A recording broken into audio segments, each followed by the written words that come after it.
Hello, hello. How are we all doing on this fine Wednesday afternoon? See, the sirens have just winded down. 1 p.m. on the first Wednesday of every month where I live. There's a test siren. So I was waiting for that to to stop. I don't think it would have picked up on mic, but it was distracting for me. Okay, so I'm gonna work on Meow, Toby. I'm not gonna work on Toby. I'm gonna work on this piece that I started last week, but I thought first it might be fun to show off some of the resin stuff that I've made before. I had it out recently, and I figured, well, before I put it away, maybe I'll show it off a little bit.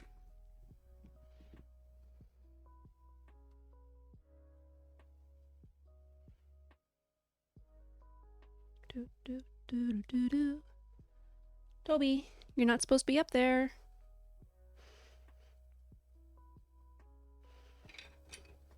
Hey, Toby. Come on. Get down. Get down.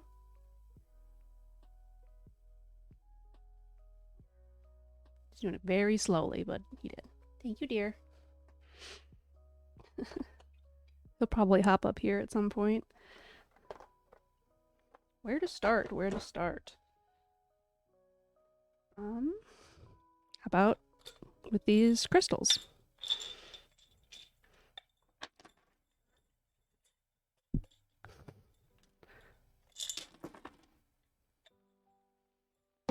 Alright. Oh, I missed some of this chat. Hi, Spike. And that must be Mur. Hi, Mur. I'm doing all right. Uh-oh, my beverage of choice is in view. I'm not sponsored. Let's see. Let's find the zoomed in screen here. Hopefully, you can show things off a little better that way. So, I am by no means an expert working with resin, but I've done a bit of it now. I'm fairly comfortable. So, crystals are always fun. Hi, Toby. Probably should put a couple of them in here. Yeah, so these are from the same mold. This one's got lots of bubbles. So that's not typically what you want, I guess. But I don't mind if it's just for myself. I have got quite a bit of this iridescent glitter, so I like to throw that in a lot of things. This one as well. Love the new icon set up in the bottom right corner of the stream. Thanks! I like it much better than the previous one. This one I have a little heart inclusion, which probably means that the heart one wasn't fully cured, and I had to put it in something to, so it wasn't like just out and squishy. This one's very cool, I think. So the mold would be upside down, put in the resin, and then whatever I put in here, I can't remember, it's been so long, you know, kind of fell down. Hi, Toby. How you doing?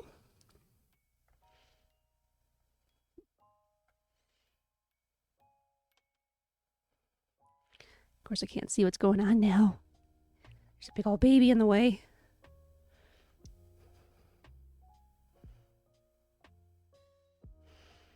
What you doing, hon? You just checking out what's going on here?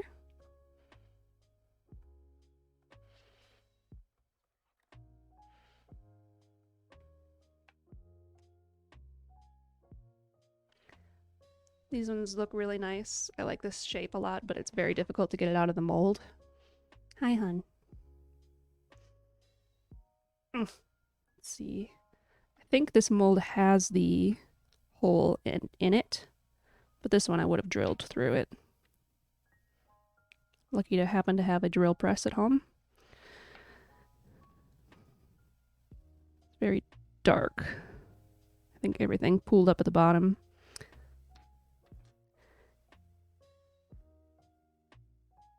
It's fun. I like the shape of this one quite a bit. It makes me think of Crash Bandicoot. And this one has, I think, a fly in it. It's starting to yellow, so the resin was probably old. Excuse me, dear.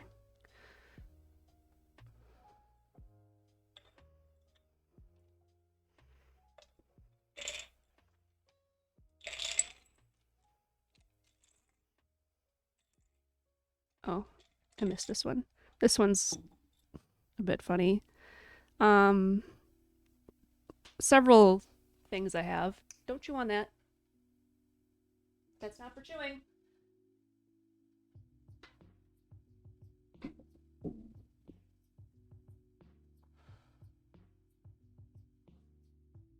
Neat tassel. Play with this. Ooh. Can't decide if it would be awesome or anxiety-inducing to make an aku aku mask for hanging on the wall. Yes? Both? I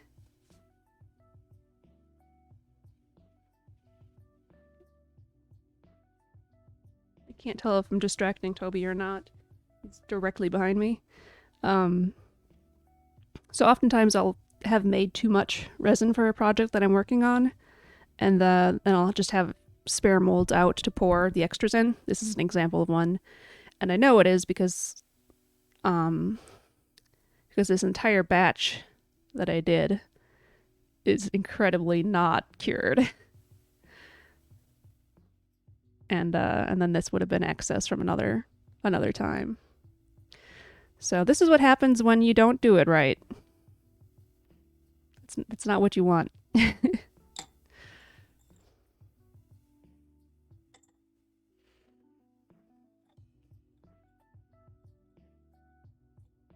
Okay.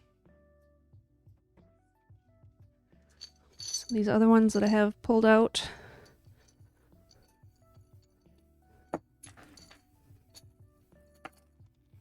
Oop. Here we go. Okay. These two were actually made for me as gifts, using plants from my grandmother's place. So they're very nice and special to me.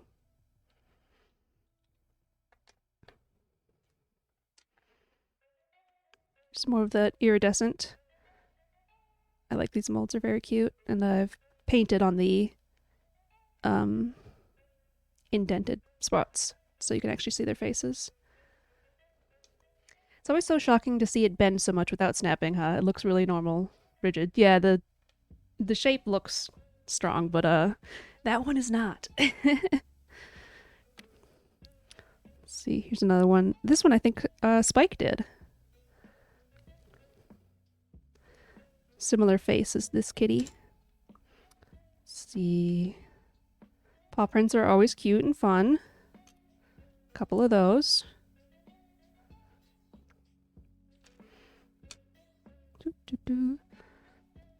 Seashells are fun. Oh, here's another paw print and another one.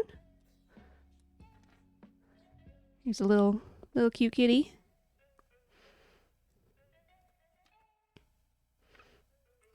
I have a couple of they're like pot holders, trivets or whatever, that are silicone.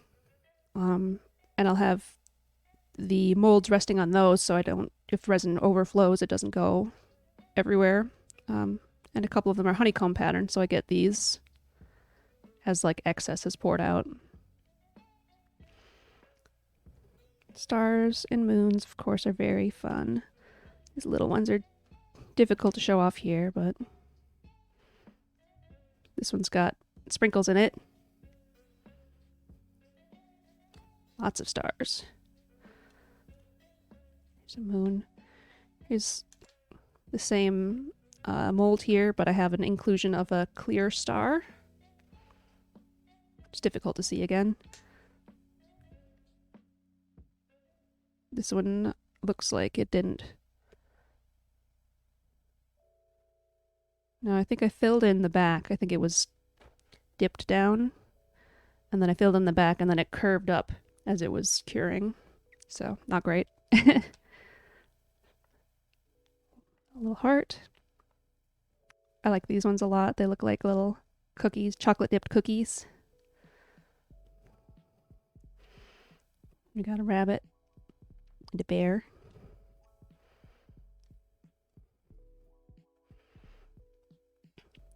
This little rabbit is super cute. I really like this mold. It's so little. Oh, got a gummy bear. Acorn. Got the mold for the acorn, and I got one cap that came with it. And then, you know, like, I haven't looked very hard, but it's not like caps are everywhere to find. It's like, oh,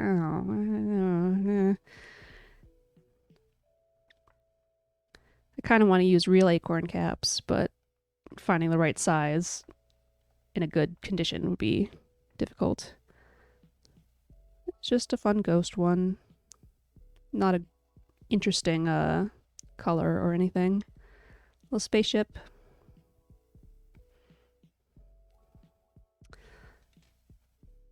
Some terrain.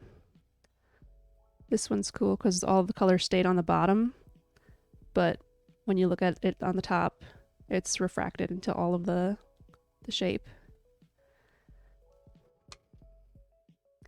And then there's the molds that I made.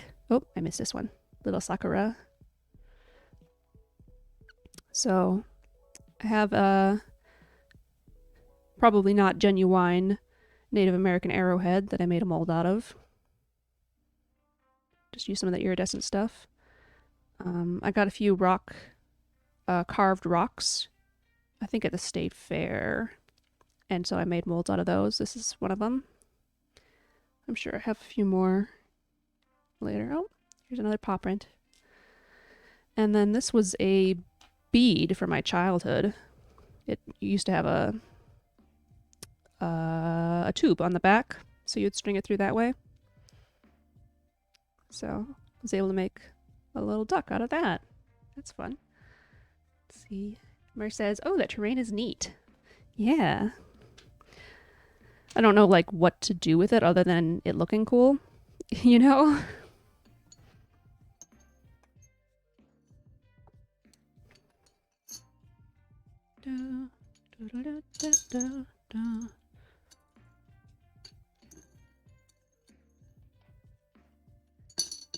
Childhood bead is so cute.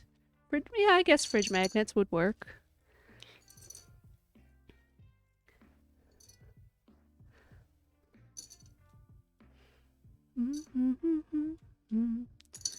I don't think I have any good magnets to put on the back of stuff. I'll have to look into that.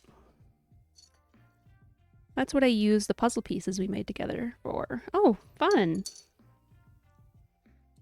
I probably noticed them when taking care of Steven before, but I don't remember.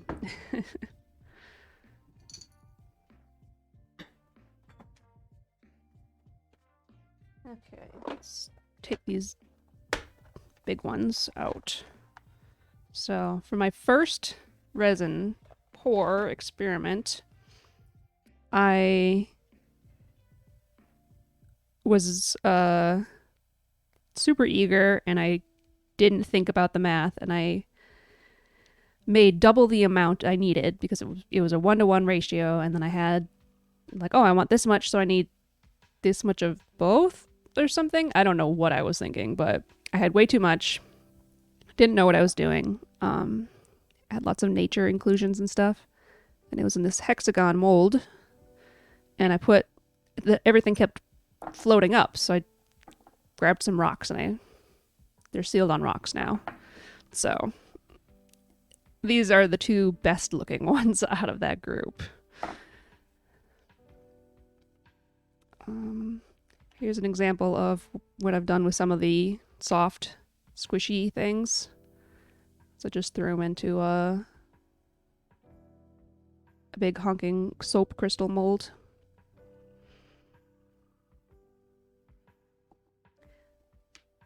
Mer thinks they're so neat. Thank you. Here's the same mold, but with a past flowering thing.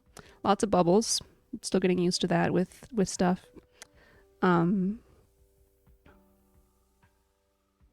It's a challenge. I don't have like a vacuum pump or anything, and I don't have a thing to mix them with. I just do it by hand, and I make pretty small batches when I'm doing stuff.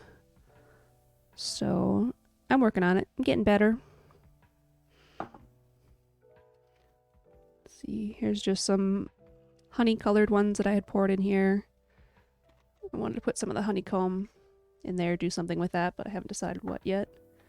And my favorite one out of here, which has a big old lump on the back, is this lichen on some bark. We have a vacuum pump, but we do, but it doesn't work very well. Okay. Oh right, you made one. I forgot about that. I totally forgot. It's been so long since I've done anything resin. So that one I like quite a bit.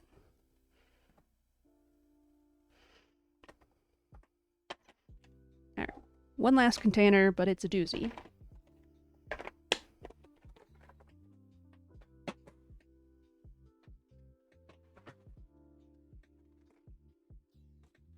Big one. God, that lichen is amazing. What can I say? I like plant things. Okay, oh. They tend to stick together if they're shiny. So like the sides here are matte, but the tops are shiny because I poured stuff on the tops. Wow, that one's not coming apart. Well, another time. My favorite thing to do is to... do I have one that'll illustrate it well out of this set? I don't have the coasters in here.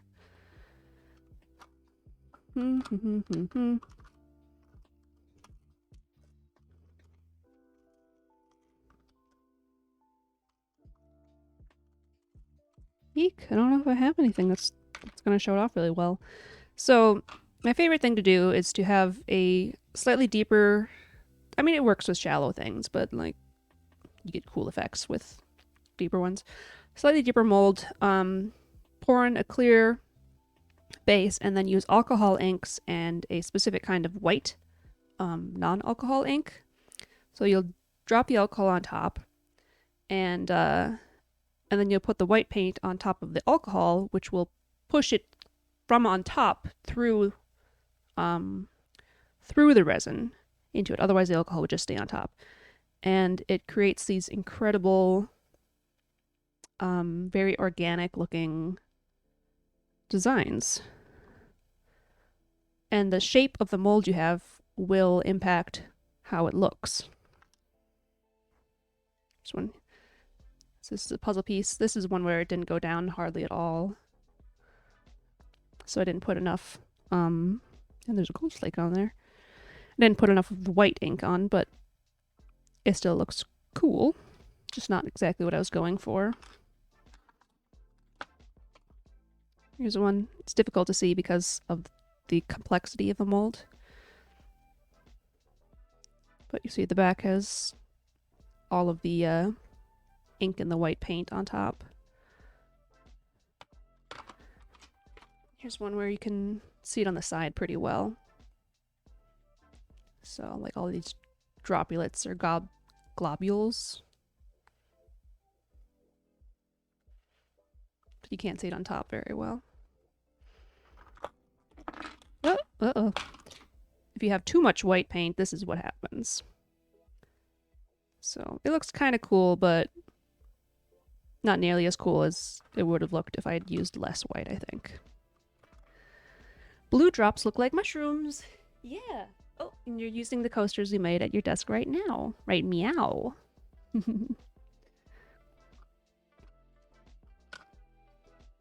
It's another example. So yeah, I've got lots of gummy bears. Some more crystals. Things will sink to the bottom. This one I think didn't cure very well either. I have lots of things with this specific glitter set because I've got so much of it. So another lotus. Shark. Little bat. I made the mold out of this one as well, but I didn't make the design that it came from. Let's see, snake. Swan, do I have the... I have a bunch of snakes. This looks like a snake. That's for Spike. Spike will get that one. A whale. Okay, I'm sure they're in here somewhere. So the snake is another one where I had bought the carved precious stone piece and made a mold out of it. I think they're super fun. They'd be really fun game tokens. I love it. I love this one so much. I want to make more of these. I'll have to maybe make another mold because it takes a very long time to cure. Usually the stuff I work with takes 24 hours to cure. I have worked with UV a bit, but not very much. I'm not very good at it. And you have to have a clear mold for it. And I think your resin can't be too opaque, otherwise it won't cure in the middle, I think. Some piggies. This mold is not one of my favorites. Some bigger gummy bears. This one looks terrible. Here's another one that I had made the mold of. I think it's Rilakuma. Rilakuma. More paw prints. Hearts. Big old kitty key. This is from a mold that I bought on Etsy. Such cute stuff. Lots of kitty heads.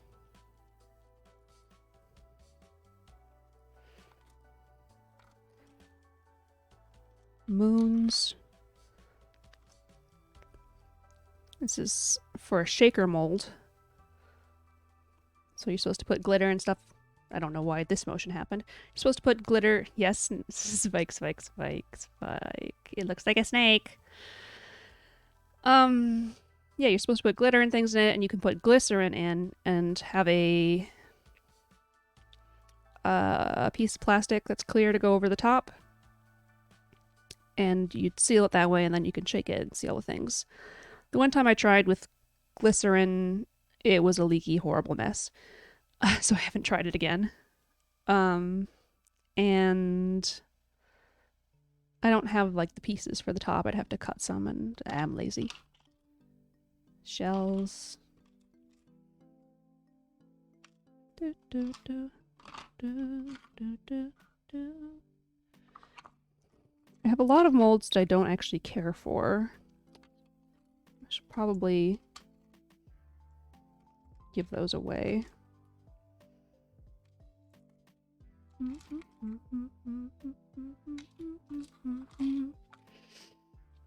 See, anything else interesting in here to show?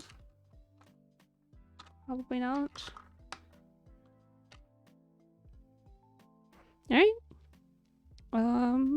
Apparently that's it. I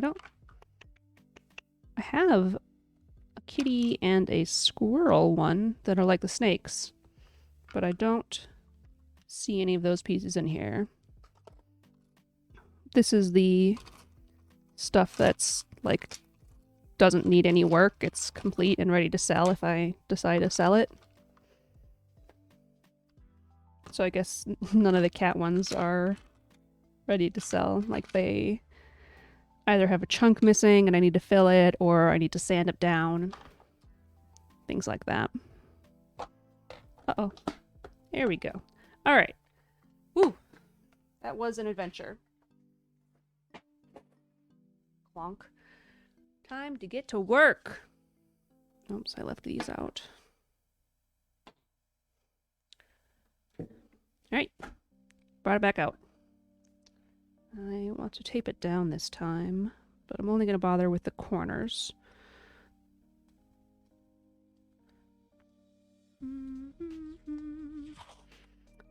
Ooh, I spent like a whole half an hour doing that. Wow. Might have been nicer to do it in smaller chunks across multiple streams, but there's no way I would remember which ones I had done and which ones I hadn't.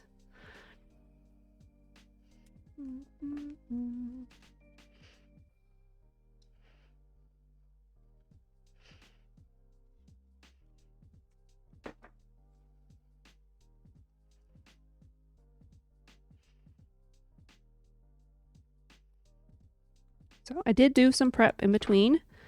I bookmarked the pages that I had gotten these ones from so I can work on those and find the pages pretty easily. And I sketched out and bookmarked the pages for the rest of the piece here.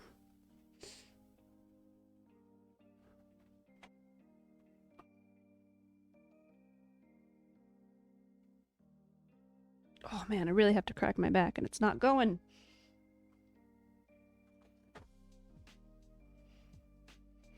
Okay, I've been using this book, Minnesota Wildflowers, for most of my references. I've chosen one out of this, Landscaping with Native Plants in Minnesota, which is going to be this Anemone Posatilla.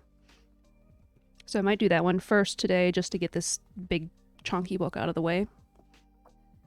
And I wanted to include an indigo, and I didn't want to use the white one in here, so I grabbed my pressed version of the one I have in my yard. So this is my source for this one. Words are hard. So thirsty.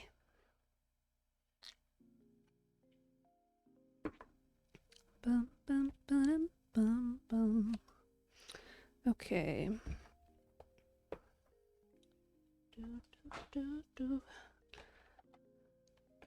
Remembered to get water before the stream, which is great. I don't know why. I'm probably not going to use this one. It's too big. Too big for my tiny little paper.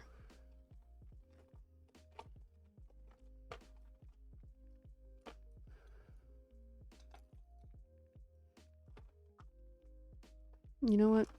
I did want to get a smaller brush in between and I forgot, so I'm going to do that real quick.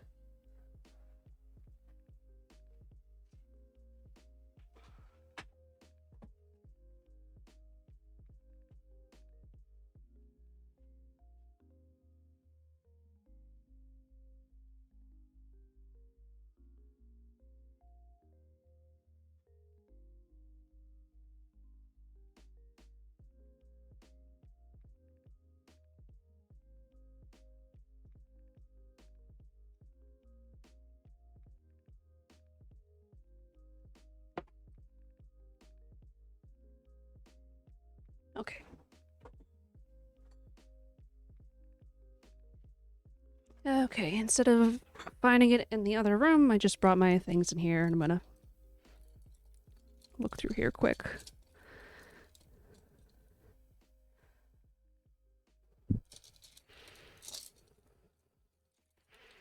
I've got a wide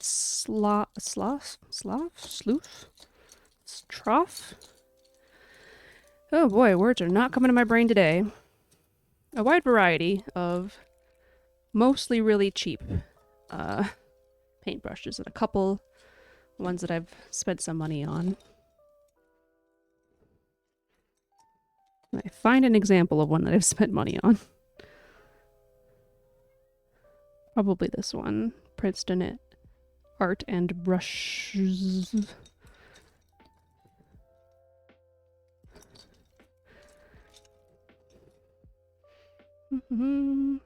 Oh, Oh, Murray said things.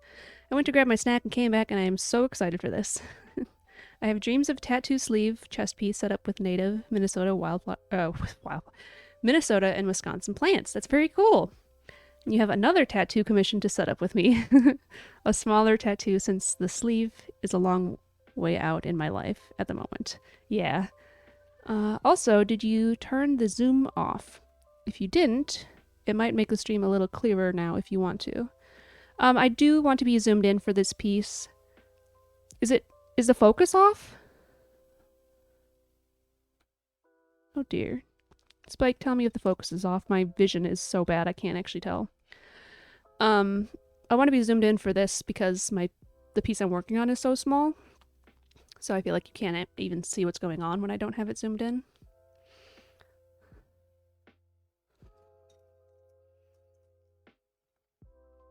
Hey, Toby. Oh, the kitty. Yeah. Okay, put it right. I'll keep it here, and then I'll look through the pencils in this one. Yeah, this is one that I spend a little bit of money on. And when I say a little bit, I mean like $12 maximum.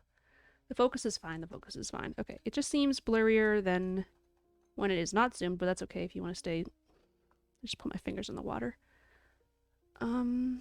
Okay, well, I'm gonna go ahead and say this is fine. It's probably not helping that Toby is in here now, but the camera is autofocus and it should take care of itself. Timing, hun.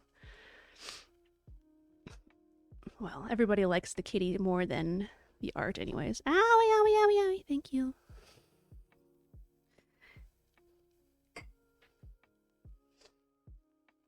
Well, I had toys for you, and then you didn't want to be up here. Here, how about this?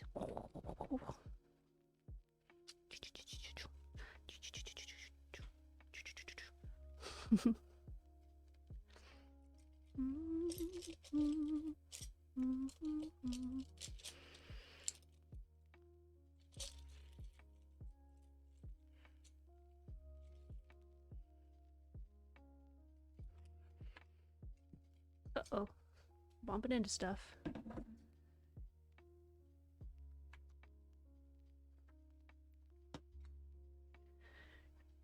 Alright, we'll zoom out for a little bit while Toby's up here.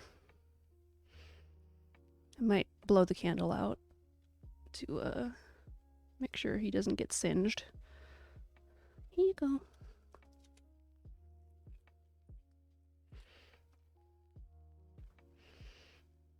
Yeah, I'm gonna be on the safe side and just do that.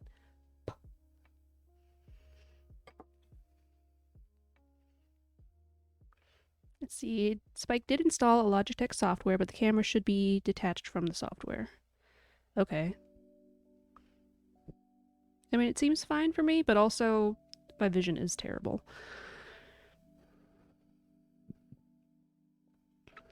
And before anybody says you should get glasses, I'm wearing contacts that are current prescription. My eyesight is just so bad that it's not super perfect correction.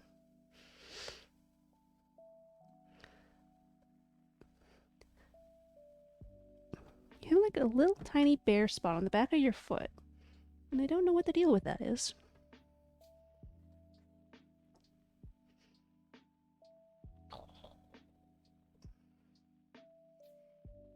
He's a good little baby. Yeah, if I was working on a bigger canvas, I'd want to be zoomed out, but the colors are still pretty light, and I think it's easier to see what's going on this way.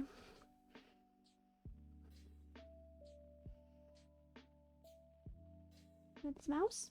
You want it? Go get it. He's looking.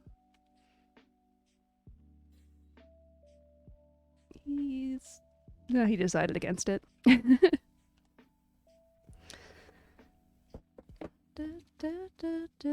my little bookmarks are these cute kitties. I think they were a gift from Sake a long time ago.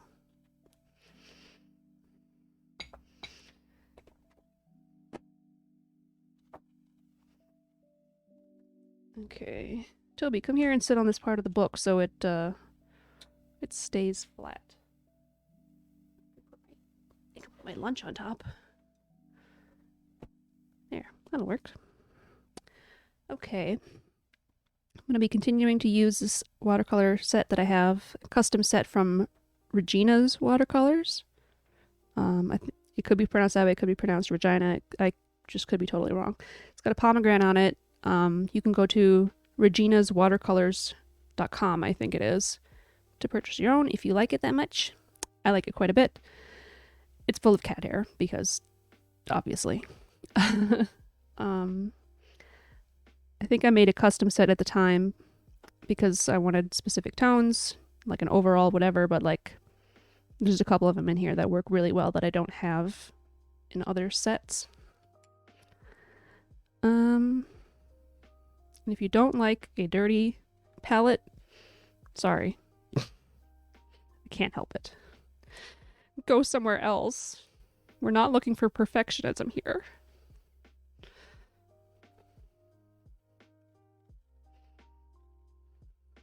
Okay. Another nice thing about this one is they've got this glass mixing area. You have to make sure not to clean it with soap, though. You can only wipe it with water. And I also have to be sure not to break it when I'm moving it around and stuff. Not that I think it's going to break super easily. I'm just a klutz, and I don't want it to break.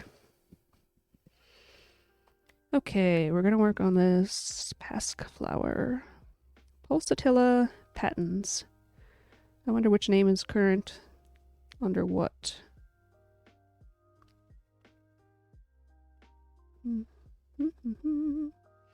I don't know enough about this stuff.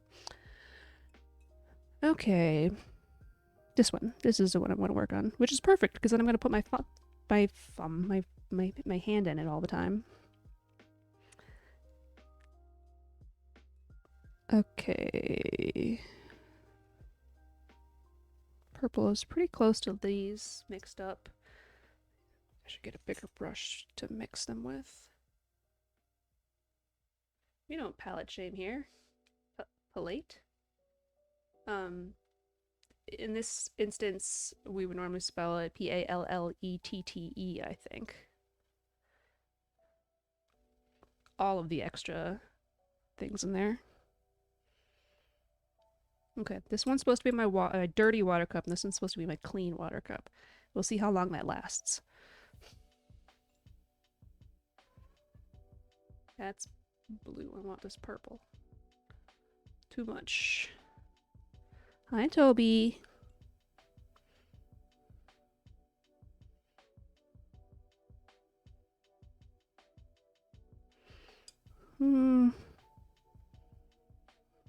What you doing, hon? There's no room for you anymore. Yeah, you're falling over because there's no room for you.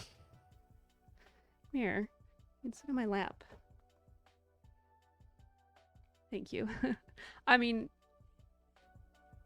I'm not sure without writing it down, but I think that's right.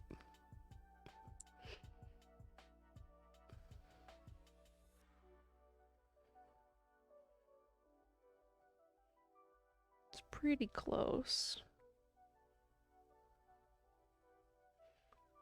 Yeah.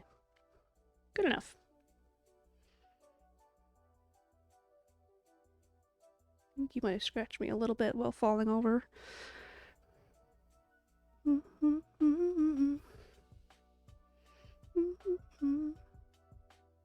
Ooh, that's pigmented. Oh, there we go. Put in some color in there. Just what I didn't want.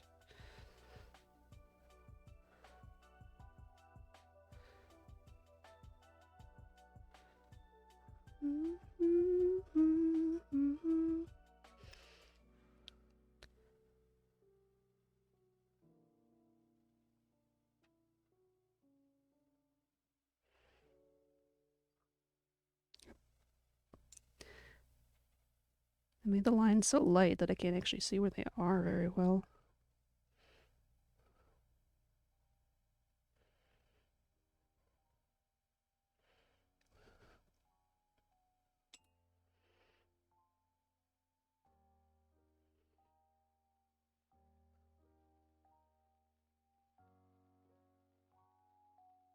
Oh, I don't have the music on this one, on the zoomed in version. That's unfortunate. I don't know how I missed that. Well, we're playing Lo-Fi Stream Beats by Harris Heller, as per usual.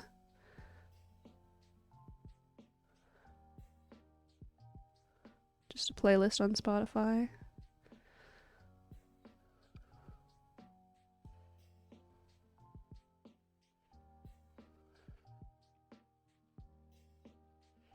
Okay, here's where I start becoming very impatient.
It's pretty much covered up by my logo, but this bottom one is the one I'm doing, not this top one.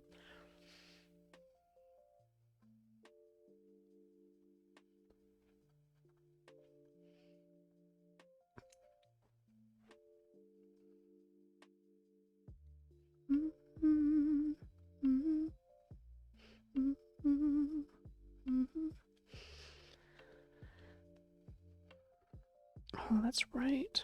I forgot that I had so much bleed over onto this thing.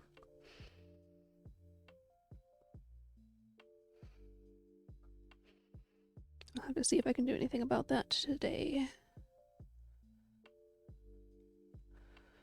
This is what happens when you're impatient.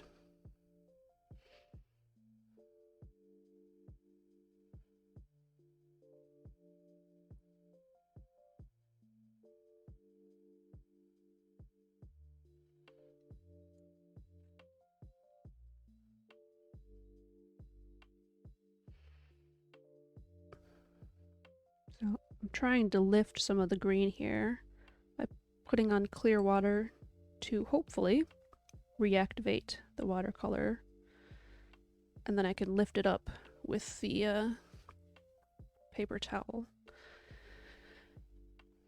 You can only do so much though, and the more you touch it, the more you wreck the paper underneath, so I don't want that to happen either. I might just see if I can cover it up with Posca markers and blend it okay. I'll have to see.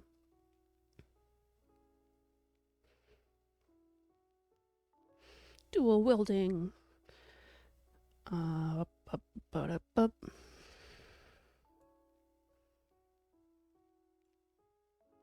Okay.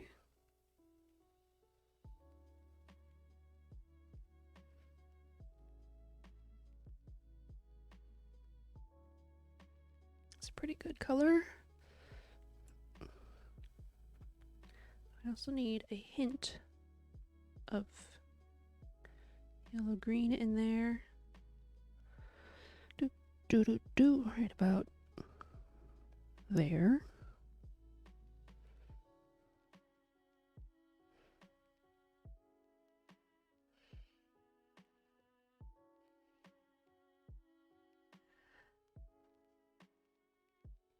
A little difficult to read the chat here, but I guess it's not like it's going real fast.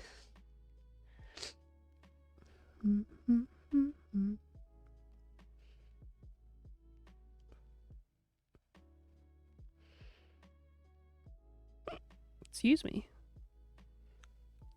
Little hiccup.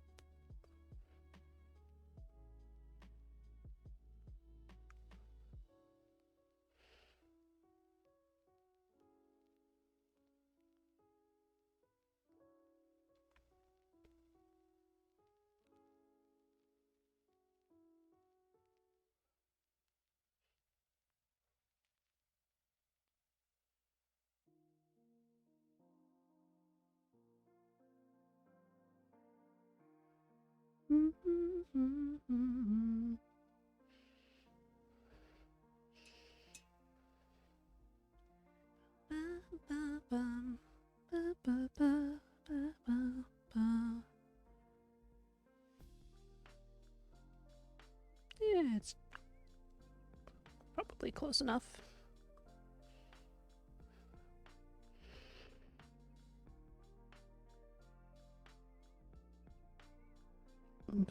I definitely need more practice with shaky hands and stuff.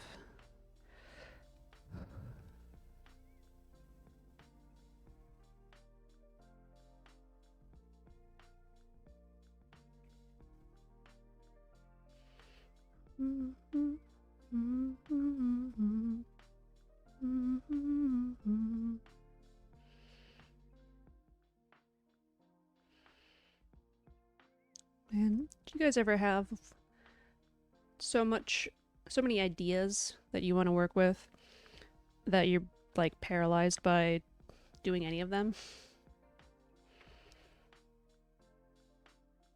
With streaming, I've got a whole bunch of stuff that I want to do, and I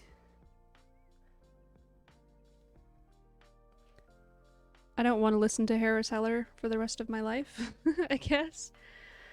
And I'm sure I can find other free to use, or if I like enter a service, I can use music that way. But I kind of want to write my own music to use, and I'm so far out of doing anything musically that it seems like a really silly idea. But also, like, hey, I haven't got my stuff up on YouTube yet. I need to edit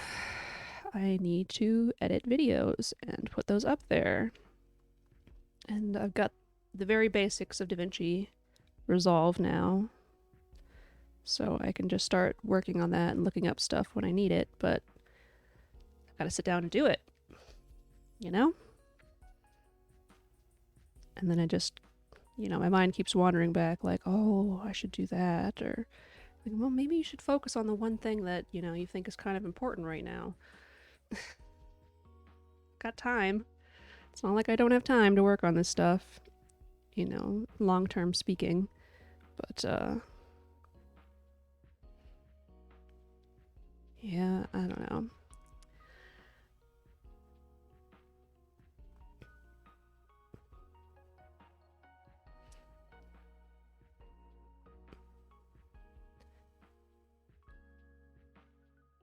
I'm in the right brain space, usually before falling asleep.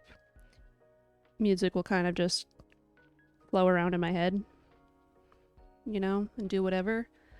But translating that onto a page is totally different, even if I do have it going in my head.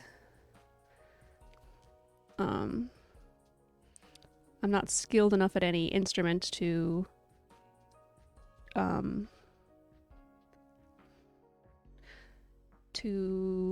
just tool around with it. Like, I've never been that comfortable with that aspect of it.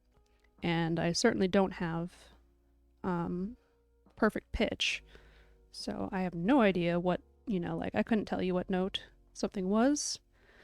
By hearing it, most people can't. Maybe the best way to keep moving would be to choose like one task per day. Since you already stream 3 days a week, maybe another day shift is dedicated to editing. Maybe. It's probably a good way to do it. Kind of have it in my head that like it might be a good idea to do it like right after I'm done streaming. But with my current setup, that's not a great idea because that's around Spike. Well, Spike gets home, in a little while after. And I like to spend time with Spike when I can. So that comes up. But yeah, you're right. Dedicating time to it is a good way to go about it. I did move my uploading to Instagram days to match my stream days. So that's like... Maybe you edit last week's video before you stream this week. Maybe. It'd be a good kick in the pants to not dilly-dally, I guess, on like mobile games and stuff. And it might get me into a better like, oh, these are the things that I don't like, or these are the things that I do like that I do, to do it before streaming. It's a thought. I've got a backlog of like, I don't know, 15 or something. Let's see. I totally understand the whole not wanting to do stuff when partner gets home. Yeah, you and your partner have worked differing shifts for a long time, or off and on, or just in general, and if anybody gets it, it's you.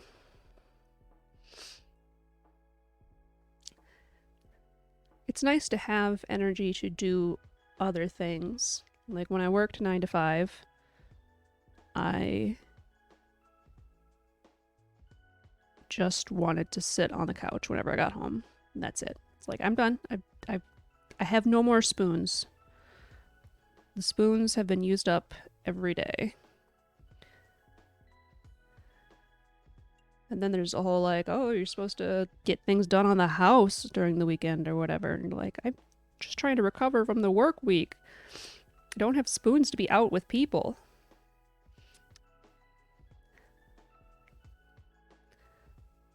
Sometimes your spoons, for one thing, get eaten up when you're working on another thing, even though it's not related.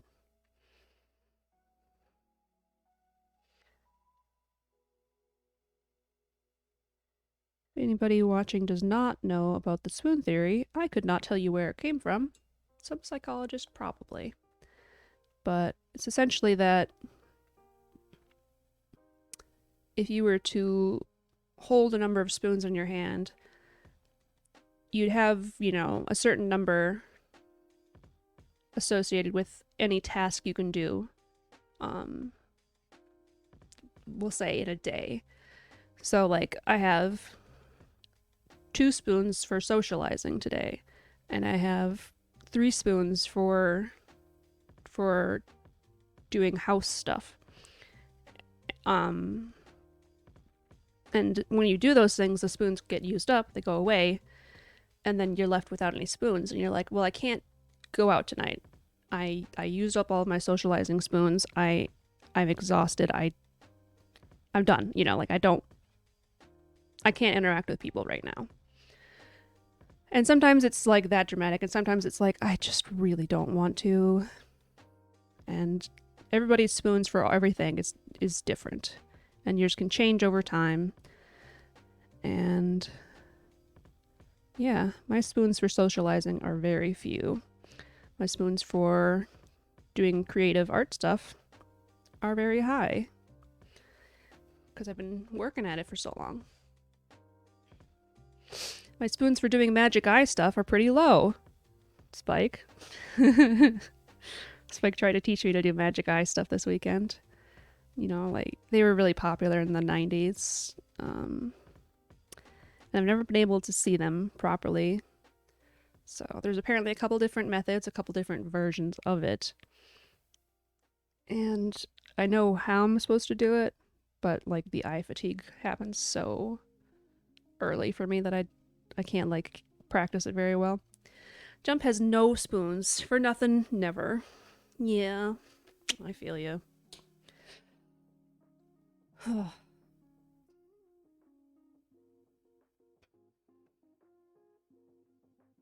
Our culture does not lend itself very well to spoon recovery.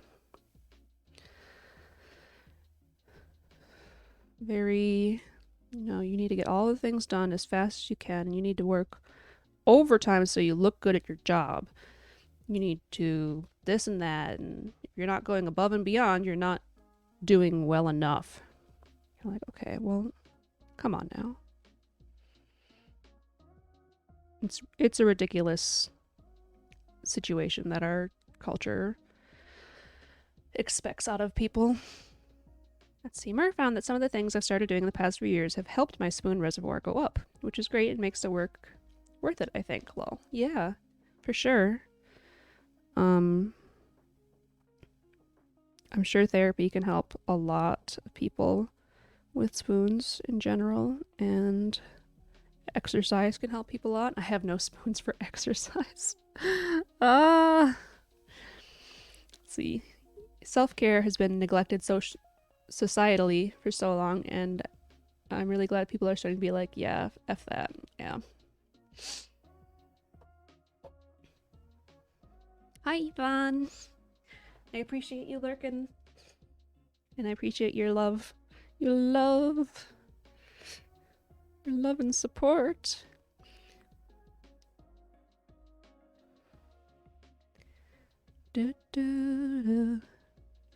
So, now that I have some more spoons, I'm trying to make it easier for Spike, who has to work. I feel like I say this every stream. I'm so sorry. Something that's on my mind a lot right now because I'm not bringing in the quiche. So I want Spike to be able to have spoons when he gets home.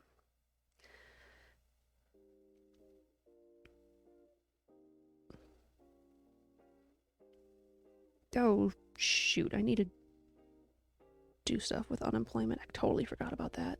Dang it. It's your Steam, dagnammit. Stream. Don't apologize for sharing your thoughts. A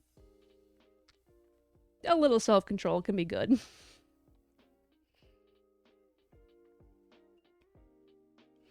Okay, I'm gonna move on from this flower and to work on another one.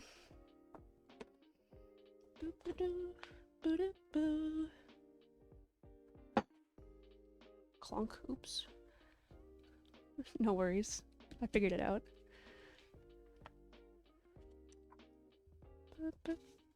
Okay.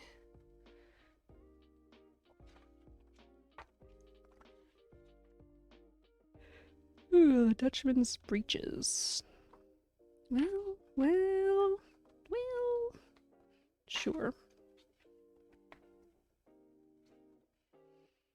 Uh-oh.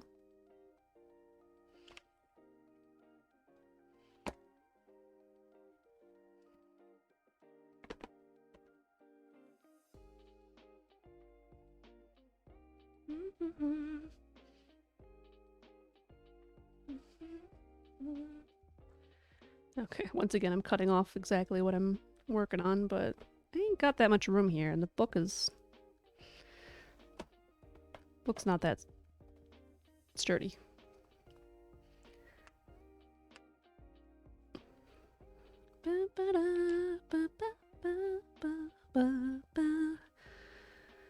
Okay, let's get some yellow.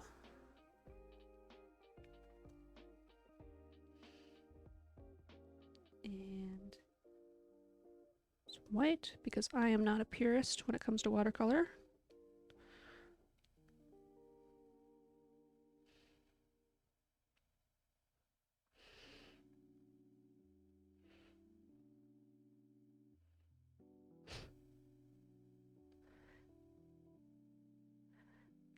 Apparently what my brain thought of as the opposite of a purist is duded up egg-sucking gutter trash. So, that's a thing. So I guess I'm duded up egg-sucking gutter trash when it comes to watercolors. Hi, Dova.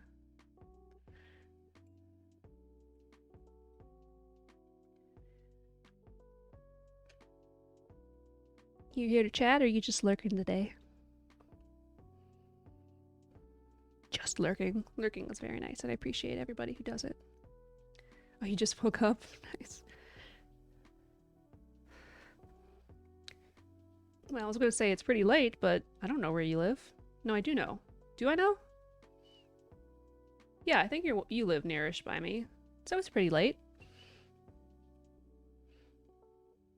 I've met so many people through streaming.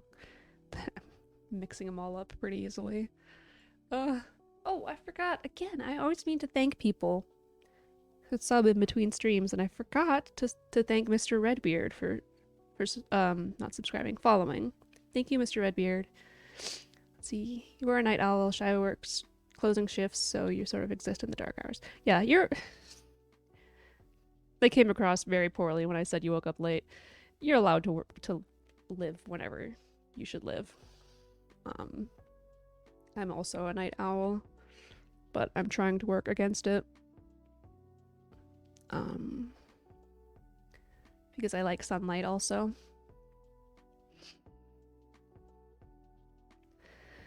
We'll do what we can, and nobody needs me badgering them about waking up late.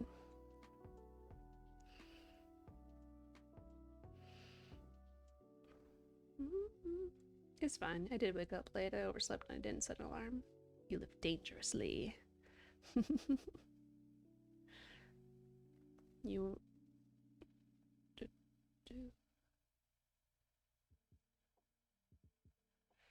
Ah, my brain just shut down. Well,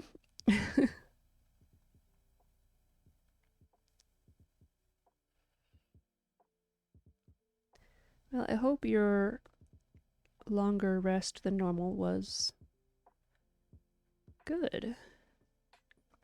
And not one of those situations where you sleep too much so you feel worse. I feel bad no matter how long I sleep, so... you know, people say these things.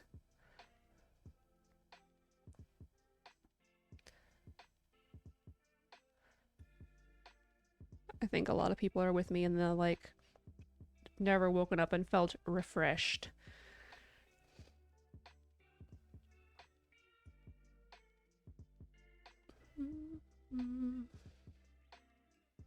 Sleep apnea. Oh, yeah, it's like playing the sleep lottery. Who knows how well you sleep until you have been awake a while. I know very little about sleep apnea. It sounds very unfortunate, though.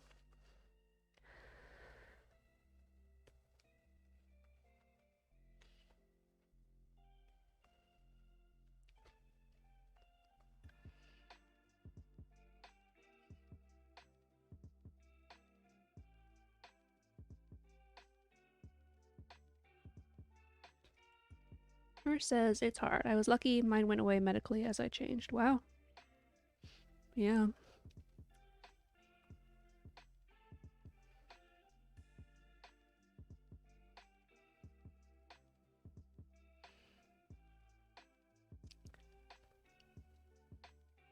Let's see, Dova says, I stop breathing when I sleep so I don't get REM sleep. Yeah, that sounds like what I've heard. I also, by default, have lower blood oxygen level. Ooh. That sounds scary. Is that related, or is it just another thing that interacts badly with it?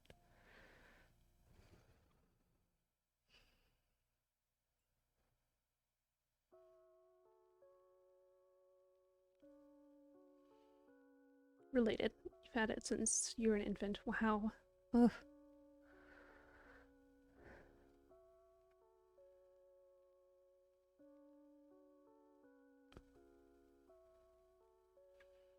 Well, sucks that you have to deal with that.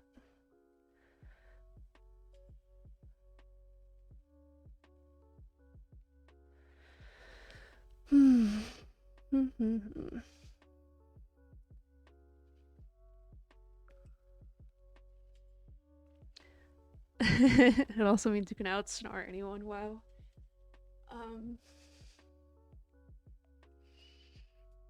Somewhat related story that's very cute is when Spike and I started dating, he talked a little about how his father, at least when they were young, I'm not sure about at that time or now, would snore very loudly. And he made a joke that everybody, you know, when his dad's sleeping, everybody hops along the snore train. Snore, snore. So I still remember that moment pretty fondly. It's very cute. So you can just say that everybody gets to hop along the snore train when you sleep. Yeah.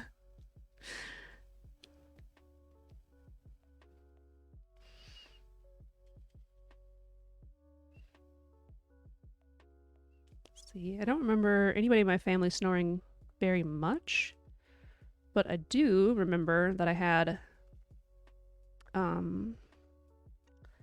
neighbor through my high school years, and I think a little bit further beyond that, when I still lived with my dad.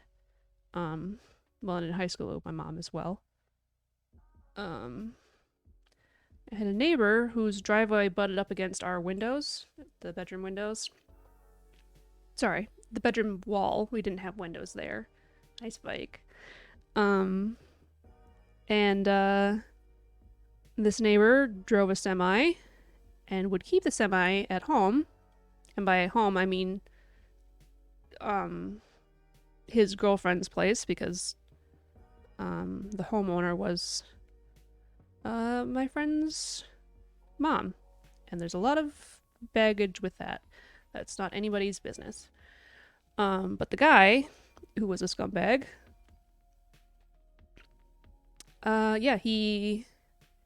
he smoked constantly and left so much cigarette butts in our yard, and he had his semi running like all the time in the middle of the night, and he'd play music on it too, so it was very loud.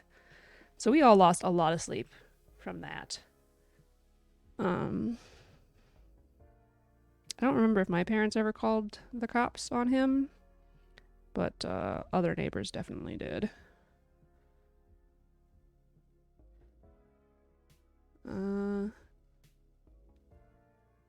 He is not part of that situation anymore, and nobody from that situation is living next to my dad anymore. So that was an interesting time in all of our lives. The days of our lives. Wow, wow, wow.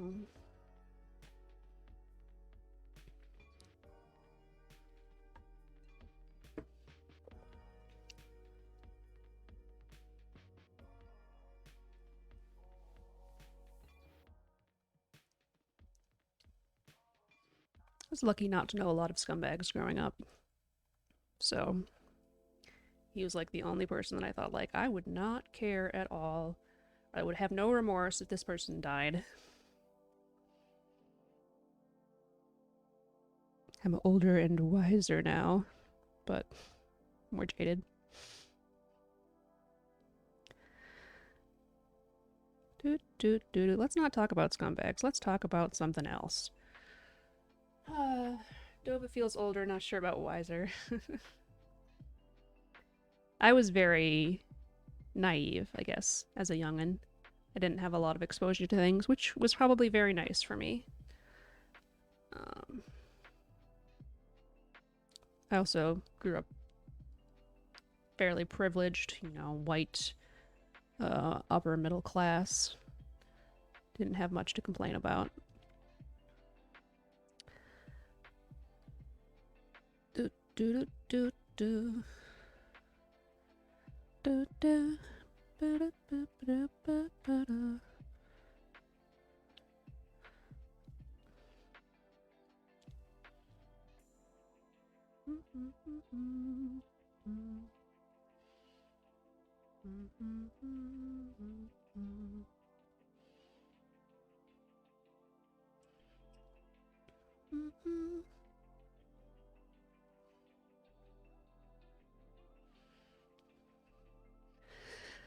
do do do do do. Chaotic Dova time. God, half the times when I see the word chaotic, I think Chow. From Sonic. Not that I played a lot of Sonic or watched a lot of it or anything, just the Chow Garden from Sonic Adventure Battle 2. Sonic Battle Adventure 2? I don't know. The Sega Dreamcast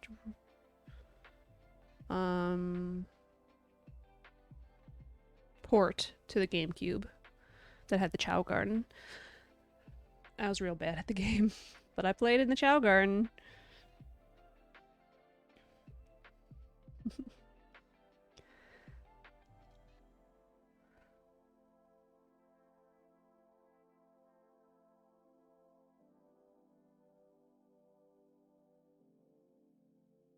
Oh man, Spike and I have been watching Amphibia, and it was kind of a rough start, but we just started season 3, and the season 2 finale was awesome. IMO. I really liked it. It was unexpected and interesting, and it gave me chills. You bought a sticker from me? I didn't get no email that said I got a thing.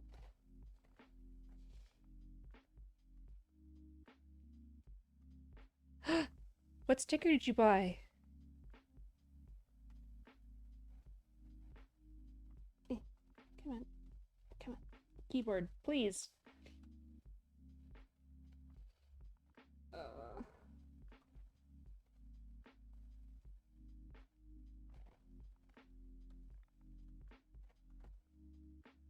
That's not the right password. Cactus Snail Kitty? Yeah! Thank you so much for the purchase. I'm glad you like it.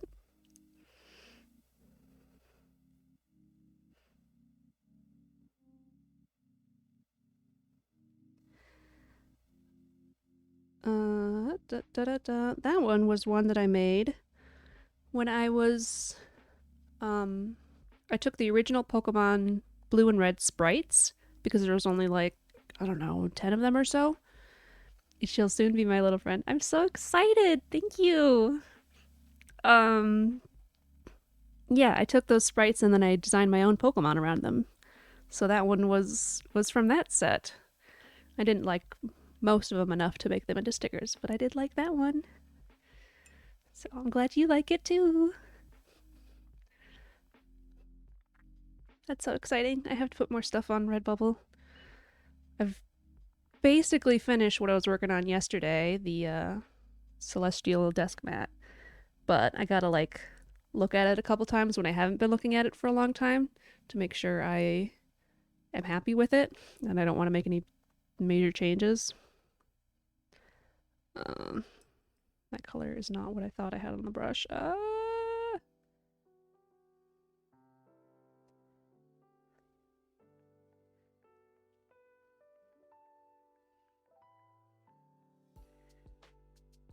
See, you might order something as a journal eventually. Might much excite. Ooh. Well, let me know when you do, and then I can celebrate as well.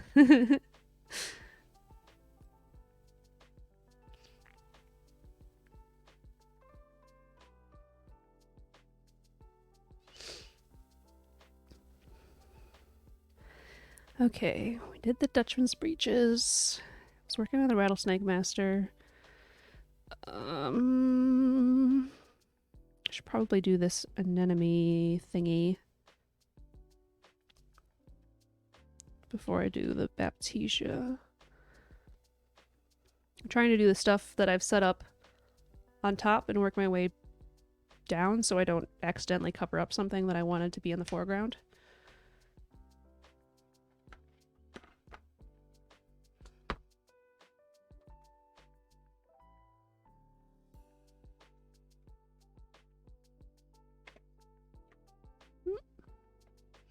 So this is the one that I'm going to be working on. Electrum Thalictroides. Rue anemone. Oh! Nice. There's a little blurb about them saying that they don't have true petals. I don't have any flowers around me. I don't know why I would. Fun little, I learned things about plants instruction time. So, your very basic flower has several parts.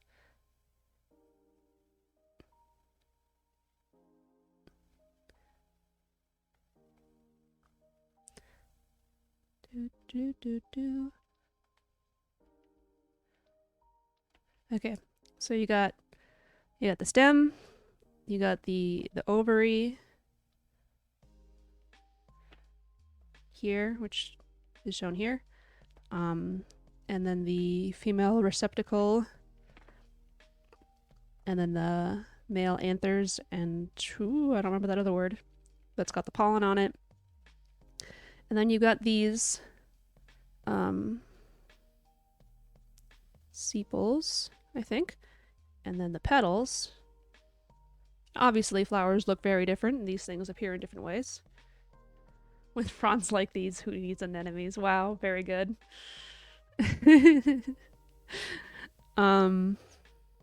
See, anthers.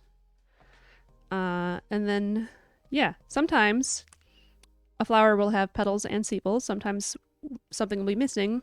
Sometimes there'll be like a merged together thing called tepals. I'm pretty sure I'm getting that right. These two could be reversed. I don't remember. But there are a surprising number of flowers where what you think it's petals is actually the sepal part. So it's structurally different, but it will work the same way that a petal will. Poinsettias are a great example of this, where the petals of a poinsettia, which often look very leaf-like, are the sepals, and then in the very middle of the poinsettia are the flowering parts and stuff.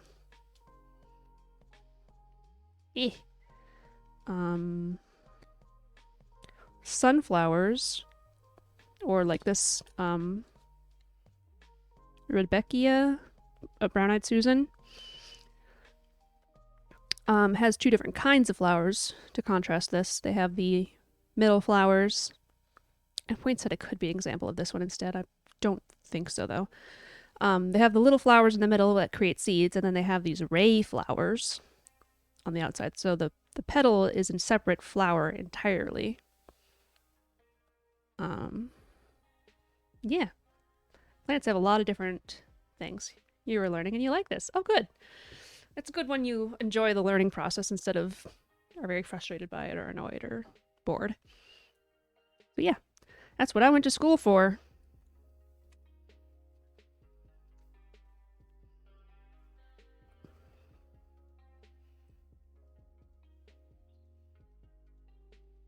Yeah, lots and lots of different kinds of flowers.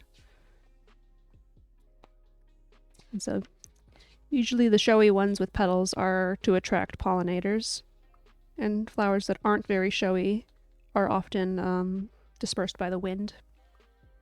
Like this one, for example, prairie smoke. It doesn't have much for petals, but instead it has these fluffy, fibrous, they kind of look like moth and antenna and stuff. So I think the whole flower is about like this tall, including those things, not including the stem. But yeah, it's not to attract any pollinators or anything. It's to catch the seeds into the wind. Do do do do do do. I can't tell you about this one because I don't remember what it is, and I don't know if I'd ever heard of it. So that's something.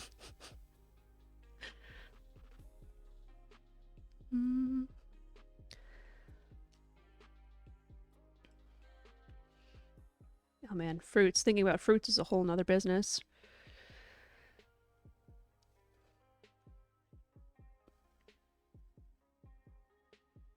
That I'm not going to get into right now because I'm tired. All that teaching wore me out. I have no more teaching spoons.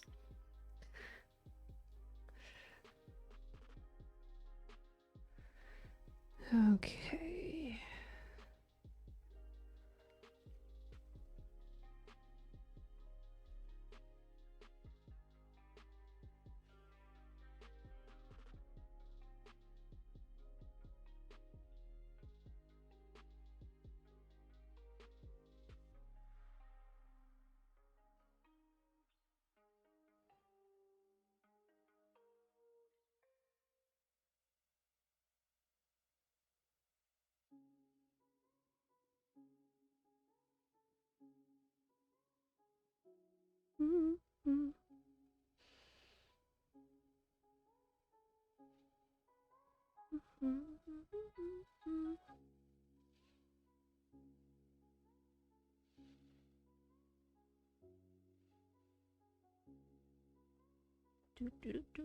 My favorite plant is this little unnamed thing that I got from Walmart years ago, and to this day, no clue what it is.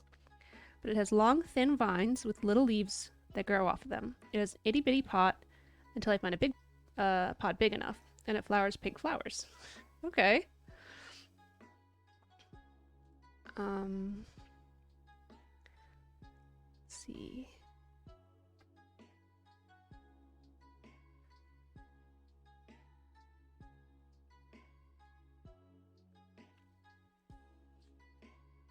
Do you know what shape the leaves are? Or unless it's like a succulent where it's fleshy stems like a cactus, or it doesn't have to have spines or needles. That's not the color I wanted.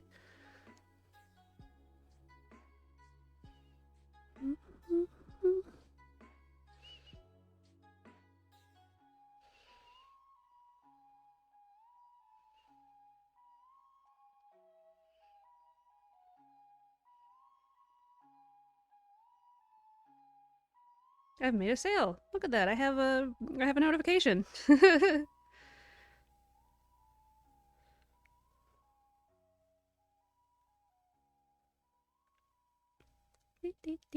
One sticker of cactus kitty snail. Yay! Oh yeah.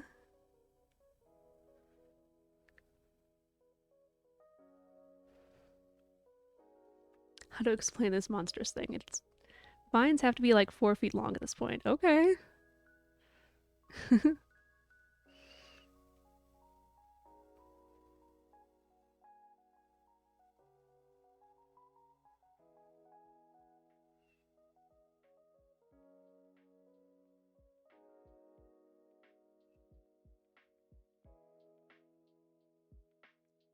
Well, it sounds like you're doing a good job taking care of it for not knowing what it is. So I applaud you for that. I know a lot about plants, but I am very bad at keeping them alive. It's got eye-shaped leaves. That makes sense. Yeah, like the round in the middle and pointy on both ends.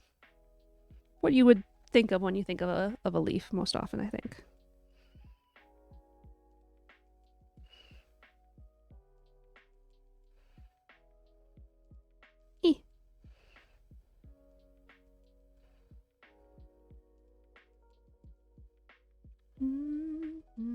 Climbs.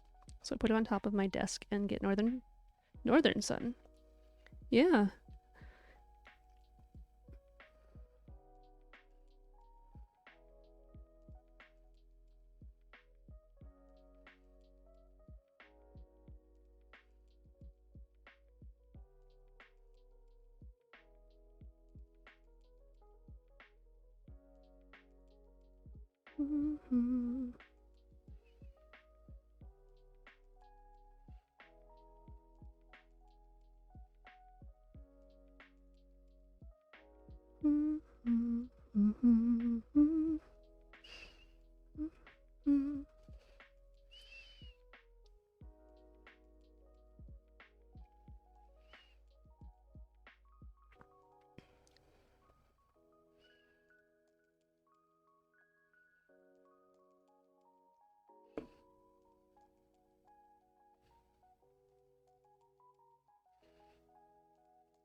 Ooh, that's not an okay name to use anymore. Looking at plant things and just like, oh, yep. Let's see. Flowers are so amazing, but so mysterious. Yeah. There's a lot of stuff, a lot of variety with plants. Teddy bear vine. That sounds cute.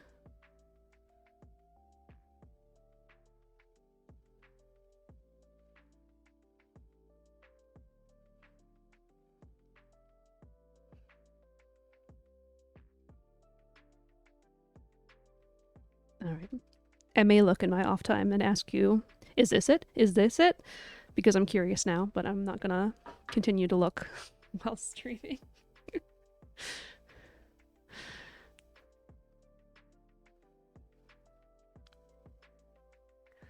Alright, as long as I have your permission to badger you about it. You can always say, please stop. And I will do my best to respect that.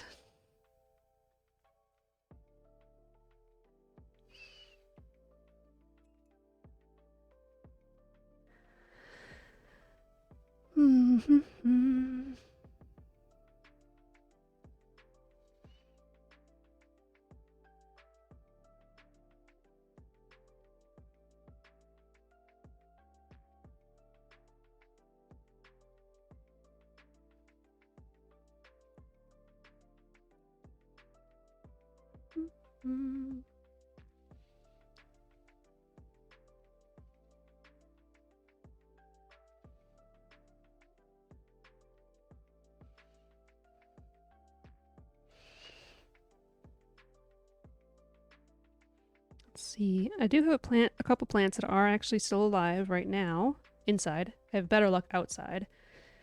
I have a snake plant, which is supposed to be one of the easiest ones that you can grow. And it's doing okay right now. And I have... what else do I have? I think I have a pothos. And...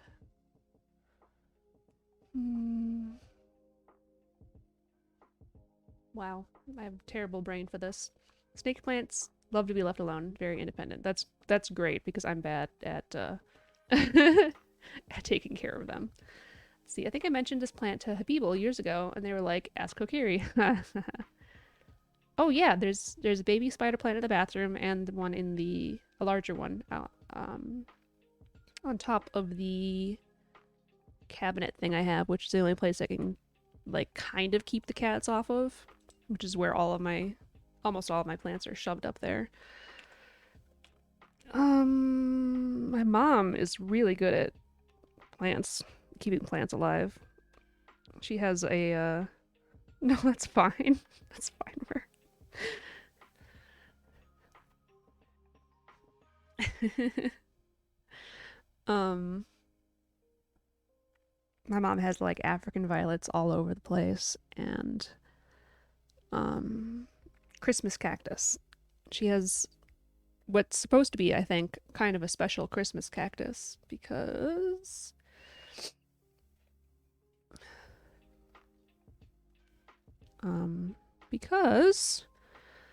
any Christmas cactus you buy nowadays will have stems like this. So each section of the stem will look like that and have little pointy parts on it. And then there would be more this way and more this way. And then they'd have really nice flowers like in the winterish time up here, I think. Hence the name. This is a flower. I'm very good at drawing flowers. But my mom has one she's had, I think, longer than I've been around. That's got soft edges. And I think they don't sell these anymore. And I don't know why. But like if you have one of these, it's probably a hand-me-down from somebody. So that's neat. I have supportive feelings towards your houseplants. Never tried African violets. They take special pots. Do they? Whoa, cool. I've never seen an Xmas cactus like that. Yeah. I think it looks really nice. She does like they're not cuttings because you can just like snap it off or whatever. So potentially if you feel confident I could get a small baby little offshoot of it. I might have one right now that's not dead yet, but it probably will die because knowing my track record. But at least you can keep the the base plant alive so I can keep trying. I feel like I've got something else. Like I'm surprisingly doing really well for me with plants right now. Specific African violet pots that have 2 pieces to help keep it moist without rotting the roots. Oh, okay. I mean, I basically do that with any plants that I have. I just put this pen away. You have a pot with the holes in the bottom, and then you put a tray underneath so you don't get water all over your stuff.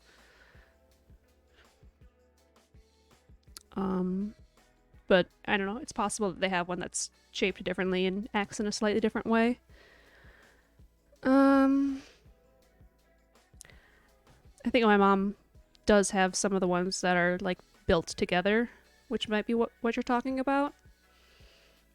And I don't know whether she knows that's good for those ones specifically or not. Shrug. Would love to try and grow an Xmas cactus like that. I've never tried one, so no promises. Yeah. I don't think my mom would like feel real bad if you got one and then didn't keep it alive, considering that's what I do every time. It's not like she's trying to make any money off of it or anything. Oh, I had oh, this will bring back bad memories from her. I had a Chefalera. They've got really, it's a tropical plant. They've got really fun leaves like that. For school, I actually did a cutting of that. Might have been a standard, like just diagonal cut to give you the most surface area. But there are other ones that you can do that have names that I don't like, whip and tongue and saddle, and I don't remember what they're different like. So I did that. No, that one I did where you excuse me, make a cut in it, and then you put in some root hormone, and then you put in soil and a plastic thing, and you tie both sides, and then you wait for the roots to grow in there, and then you cut it off the plant, and then you can put it in the ground. That works really well for Chefaleras. So I did that, and I gave my mom the base plant, and it's big and really cool right now and looks awesome. And I had my little one that came from it for a long time, and then it died. Let's see. It's hard to explain. When we go visit the plant store near me, I can show you. Okay. I feel like I had one other thing to say. Oh, right. This made me think of apple trees. I probably lots of trees, but I only have experience with apples. Any trees in an orchard will have one variety of tree for the bottom of the tree called the rootstock. And then for the top of the tree, it will have another variety, or it's possible to have multiples for the fruit. So you have, say, a Honeycrisp, and I think of that because that's a Minnesota variety that was very popular. You have a Honeycrisp top part, but you have the roots of a different tree that grow like very sturdy and strong and are really good at taking nutrients out of the soil and stuff, whereas the top Honeycrisp might have really bad roots on it because it's focused so hard on the fruit. But yeah, like pretty much any commercial apple tree, my hands, any commercial apple tree will be a different variety on top than on bottom.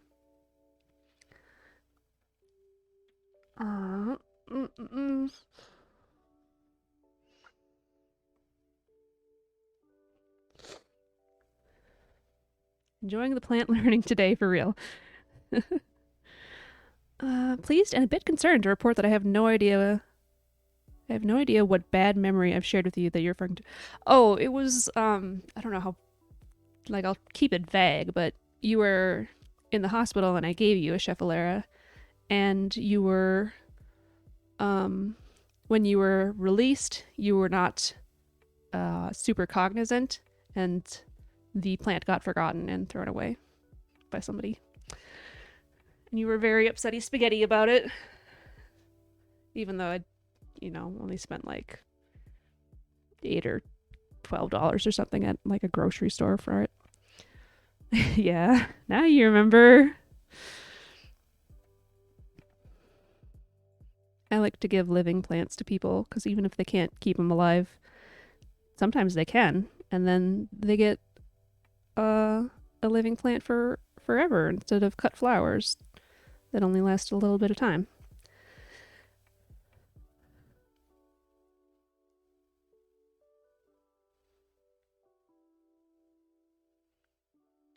You are upsetty spaghetti now. Oh, I'm sorry.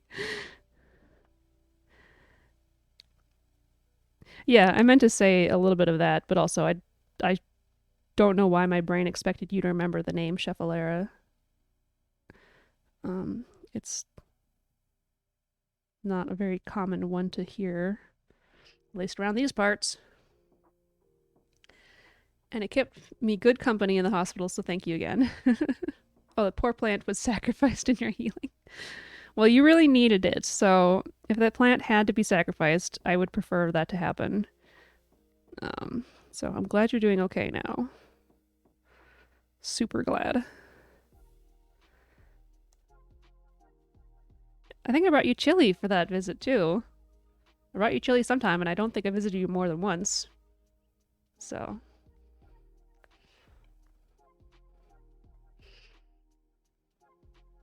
I think you liked it. I could be wrong.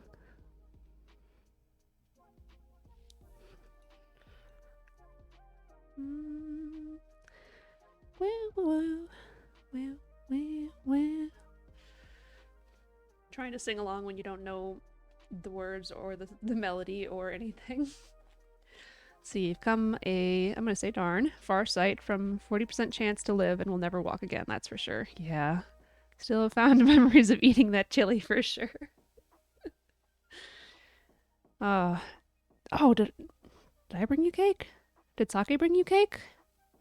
Sake makes such good cake. Oh, we have to force Sake to hang out with us so we can have more cake. Just, we don't, not like every time you hang out with us you have to make cake, but if we hang out a lot of times, there'll be a higher chance of getting cake. Sake did. Okay, that's what I thought. Was it my favorite? Was it the blueberry, lemon blueberry? So good. I'm gonna start drooling now. Higher cake probability. Exactly. Squeak, squeak, squeak. Can't remember for sure, but the colors are amazing. Yeah.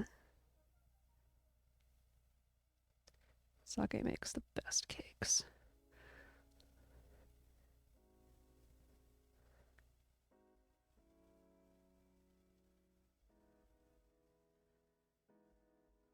I have a very good memory where Sake made me General Tso's and blueberry lemon cake for my birthday.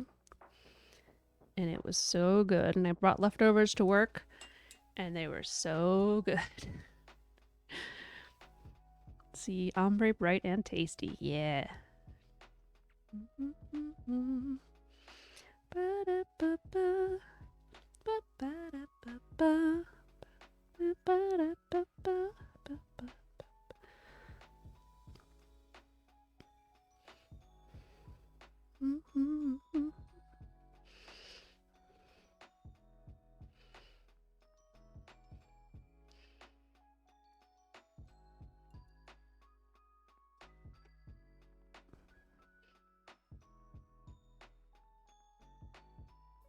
There was a time somewhere in there that we were asking Sake to make General Tso's every time we hung out, I think.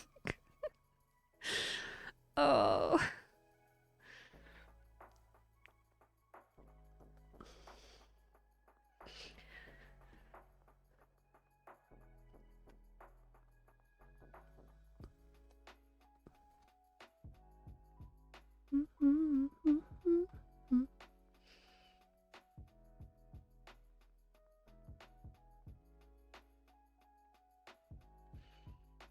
I'm very hyped for the time we all get to hang out together again. Yeah, that'll be nice. It was nice to see most of you this week.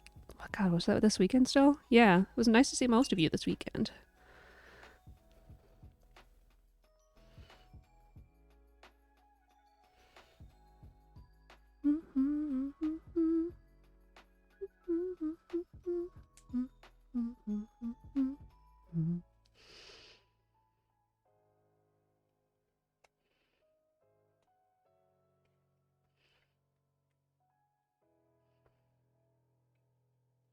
Darn light is so bright.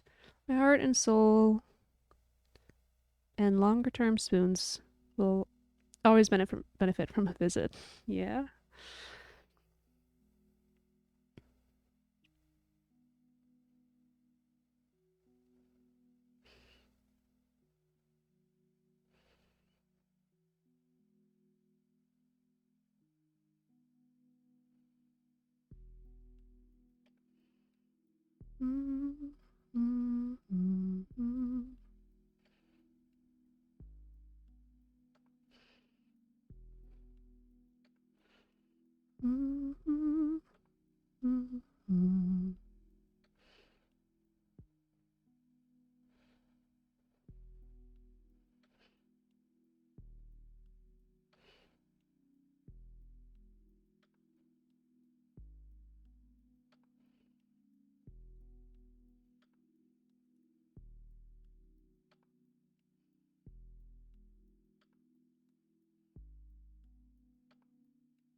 Almost drank my dirty paint water. So that's a thing that people do when they're painting.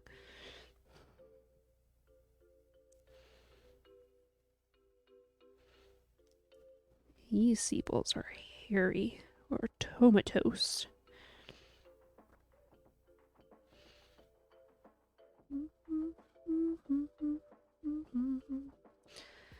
I feel like I have a specific trivia about plant hairs, and I have no idea what it is. So that's what you guys get. You get the, I think something, and that's it. Sorry.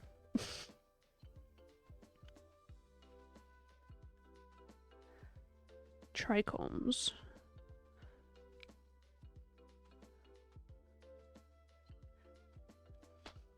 It had to do with trichomes, whatever it was.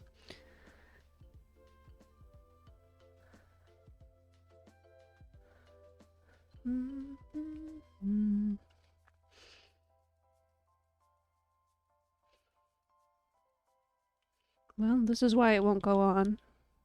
Because I have the cap upside down. Just in case you were all wondering.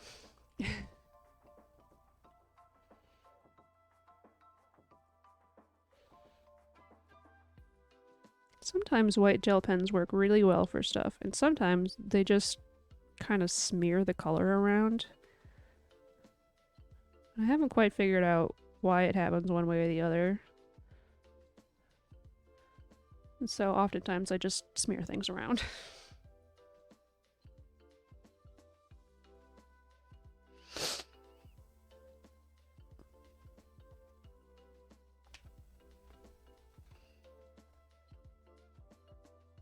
Oh. I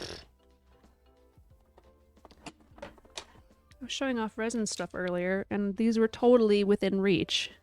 I was talking about the using alcohol ink and a specific kind of white paint to make this effect.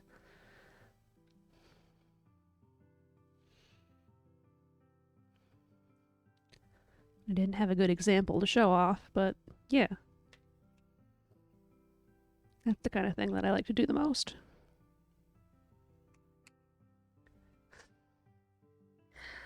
That's right, Spike. The mitochondria is the powerhouse of the cell.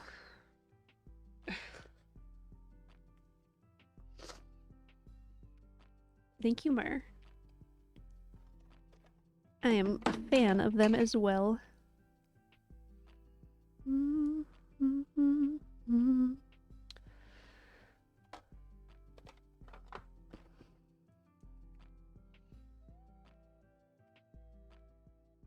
Oh, that thing that I do with Poscas every time? I did it.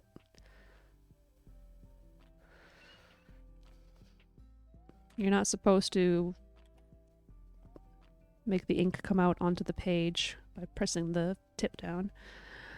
You're supposed to do that on a scrap piece of paper. I just did it again. I'm so impatient when it comes to this stuff.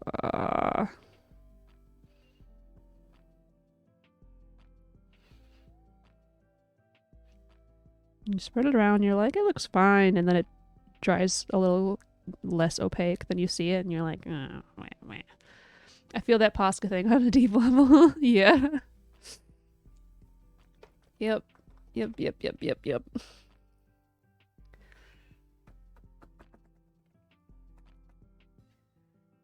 I don't always use Posca markers, but when I do, I make a huge mess. Which is hilarious because I feel like part of the intent of them is to be less messy than paints. Like paint and paintbrush.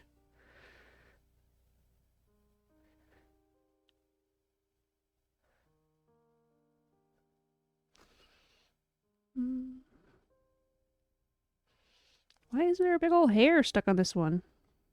Get out of here. It's not like the people living in this house have long hair or anything.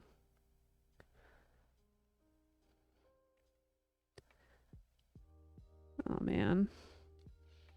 The struggle to grow my hair out is real. I waffle in between being like, it's too hot and I like it when it's super short, like pixie cut short. And also, I really want to braid it and do things. And so most of the time, instead of having either of those, I am just in between where I can't do anything and it's too hot. Ugh.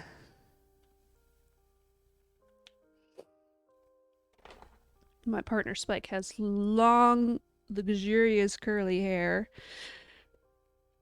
And I'm jelly.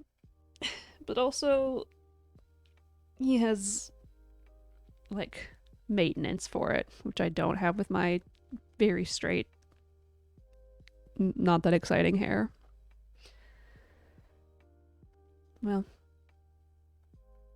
I have the sides shaved off, which is really helpful for the cooling process, and it feels really good whenever I get that buzzed. Oh yeah. I really like the feeling of getting a haircut, but I don't like going to do it.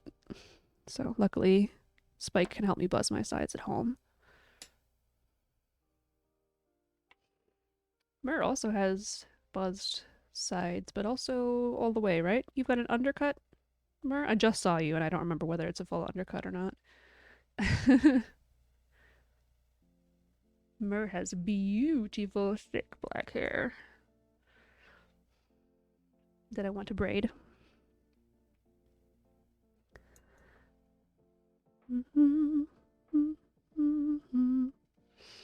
Yeah, Baka's hair is pretty long too. We just need to have a braid train.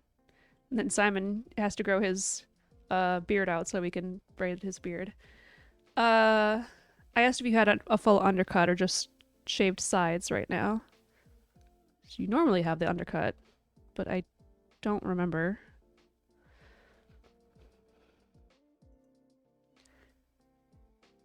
Ah, yes. triathlon stuff. It's important, I suppose.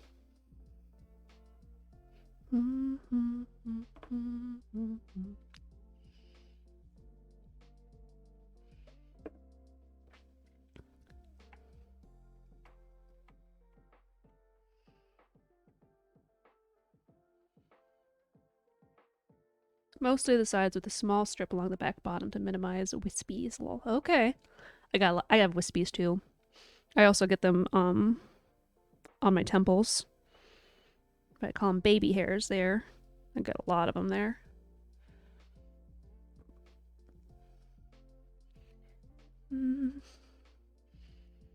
Yeah, so even better for braiding to have it down the back too.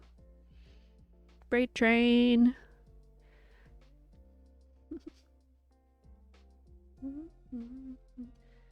I have the tomatoes that you and your partner gave me this weekend, and I'm eating those while streaming.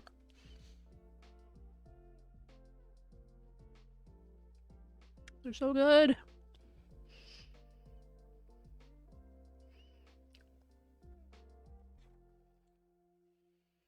They are delicious. I feel like eventually when you have a mohawk shave for long enough, you get into the Hanzo Shimada bangs. Lol. You get the Hanzo Shimada bangs. Right. Okay, that took me a little while to think of that. It's been a while since I played Overwatch or consumed any Overwatch media. Blizzard's doing some less than fun stuff, and I'm less and less excited for it. And by less excited, I mean I'm not excited anymore.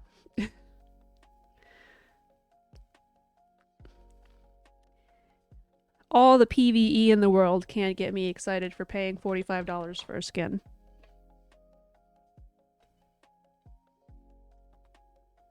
Tomato plants are picking up speed, so yeah, just let us know if you want more. Anytime. I'll eat the heck out of these little tomatoes.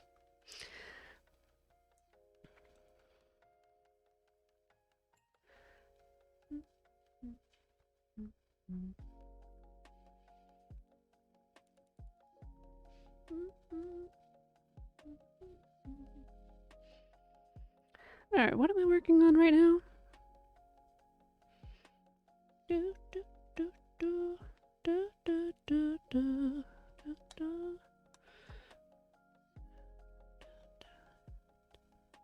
don't want to work on that right now. I want to work on a different thing.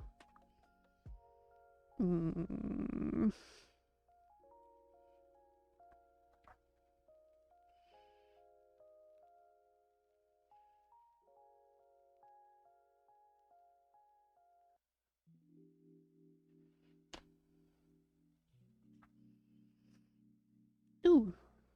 Yeah, that's probably good enough to actually do stuff with now.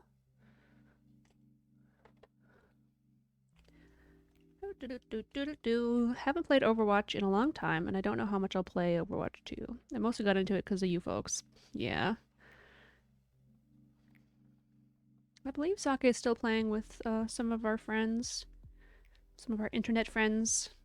Doing like competitive and stuff, but I don't have it in me to do competitive about anything. And I mostly played Orisa, and they basically eliminated shield tanks from the game. Which I understand for what they're going for, but also that was like my only thing. So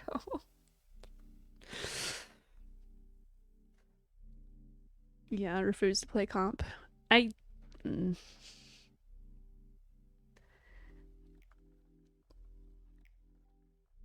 It's too much. It's too much for me and for you probably. Dang it! That thing that I said about Pascas, I just did it. Not the shield tanks. Yep. Orisa doesn't even have a shield anymore. I'm sure Ryan does, but Ryan has mobility, whereas Orisa didn't. Same with Brigitte. Gosh. Okay, well, this isn't working.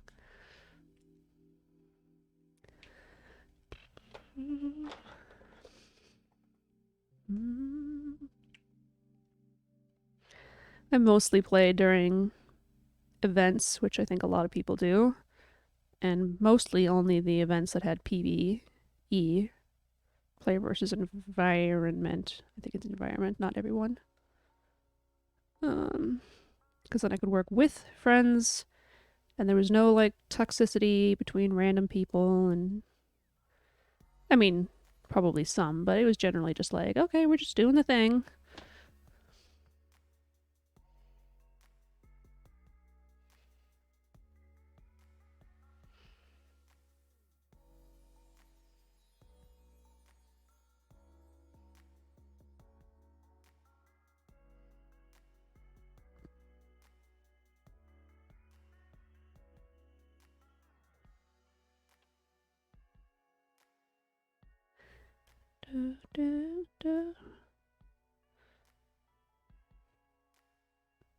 It's funny, I knew about Overwatch before Spike did, because I watched a bit of it, and I'm like, I think Spike will like this.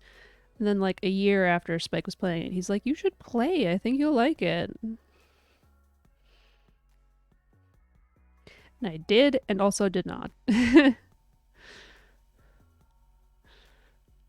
But Spike also did and did not.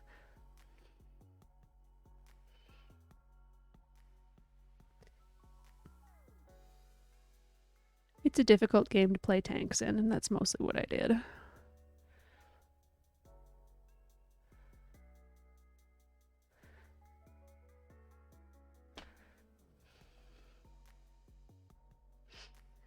Da, da, da, da, da, da.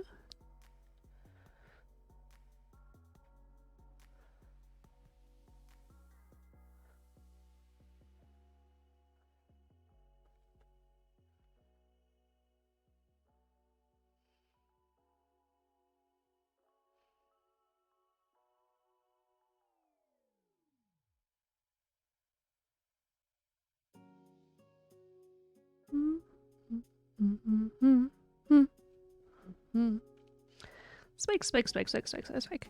You knew about Overwatch but didn't watch it or whatever. Yeah, like I know you knew about it, but you didn't like engage in anything about it until I talked to you about it, I think. Kind of figured out. You kind of figured it was a TF2 clone. Yeah, and I never played TF2, so I didn't have any of that background. It's not. I mean, it's not a clone, but it's also not heavily inspired by it. Not.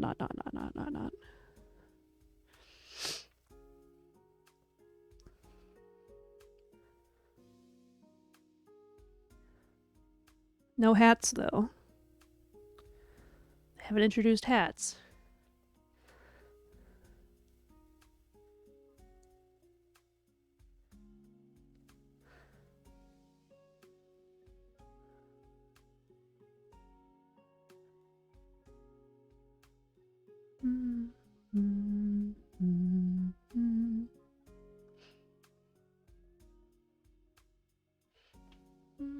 Yep. Bum, bum, bum, bum, bum, bum, bum, bum. All right, time to bring out this resource. Switch sides. Uh-oh.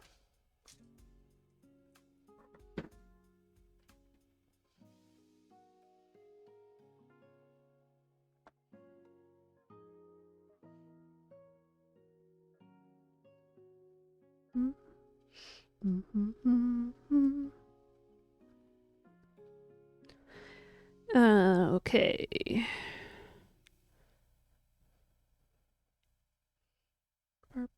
Purple. Oh yeah, that's the color. Overwatch is not a clone of TF2. Overwatch is a hero shooter. I think TF2. Oh, I thought you were quoting somebody and being all like, ooh. No. Okay, I'll read this. I'll read this more properly. Overwatch is not a clone of TF2. Overwatch is a hero shooter, and you think TF2 is a class type shooter. Okay. Those are things that I can kind of understand. I'm not a gamer, Spike. Now I'm a gamer, just not that kind of a gamer. You know, I think this might actually be better to use one of the bigger brushes with.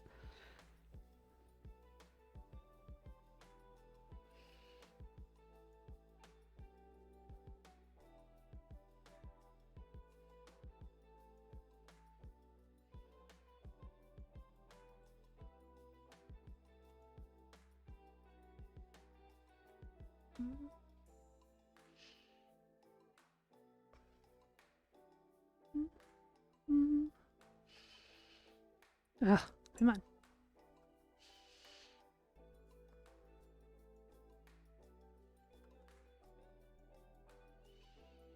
Mm-hmm.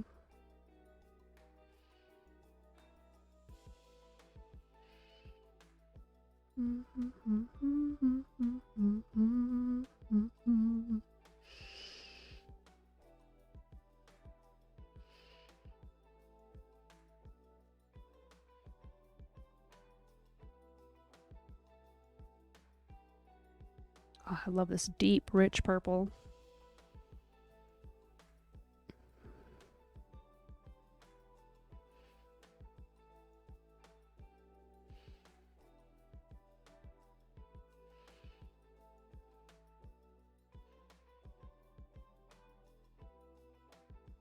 I should practice doing those fancy watercolor techniques where people are doing the like woo for the leaves and stuff.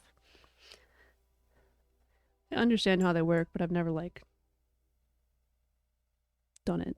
I guess they always look so satisfying.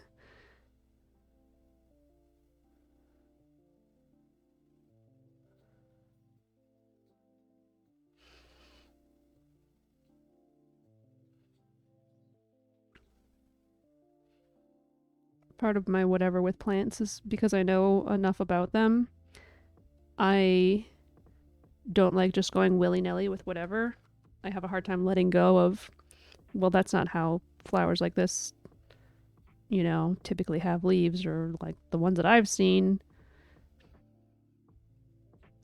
don't have this habit. Um, and so I have a very hard time doing abstract stuff in general, and letting go of that is especially difficult for me because of me actually knowing something about it.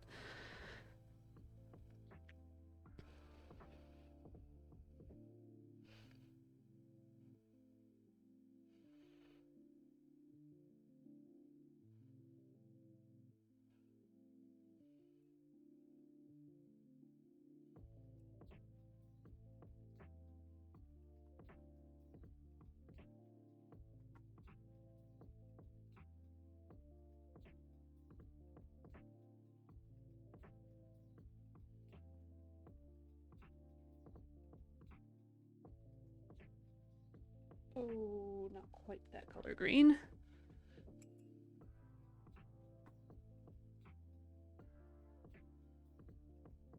That's pretty good. So the color of the leaves here is very yellowed compared to when it's actually like on the plant. So I'm mixing up closer to what I remember the color being rather than what it appears here.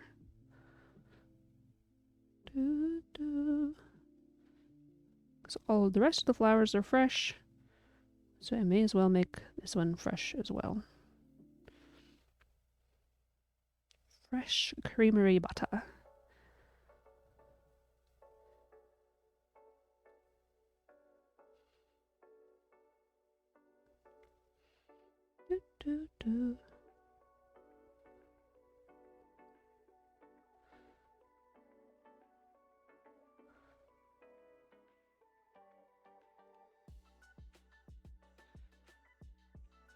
This leaf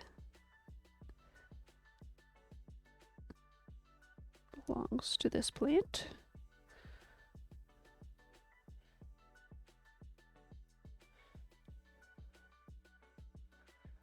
Now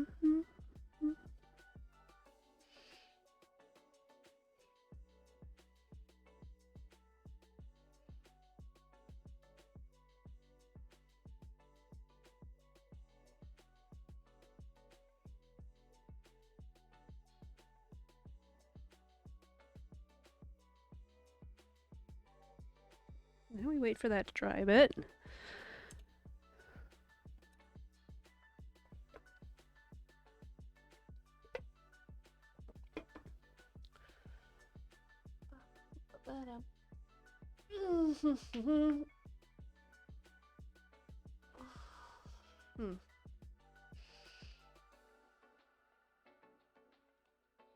Oh. Spike, help me remember that I'm bringing Kuya to the vet tomorrow for a, I think it's just a checkup. I don't think she's due for boosters. But please help me remember that, because I'm having a hard time keeping that one in my brain space lately. I would super appreciate it.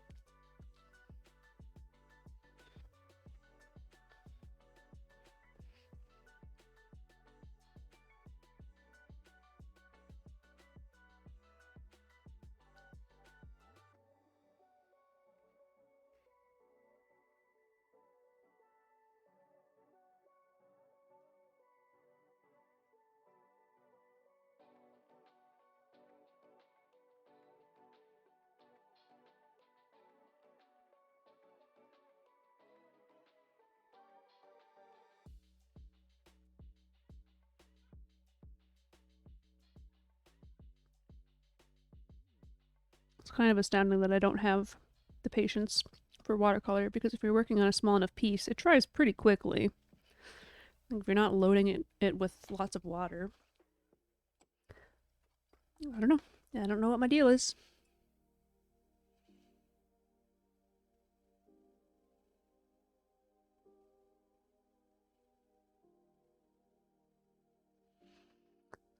Okay.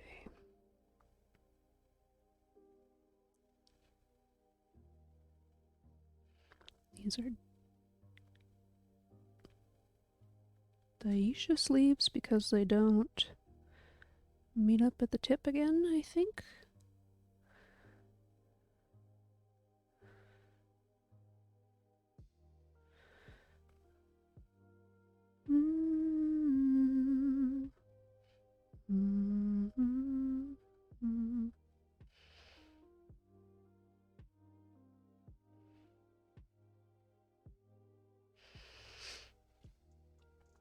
Let's see.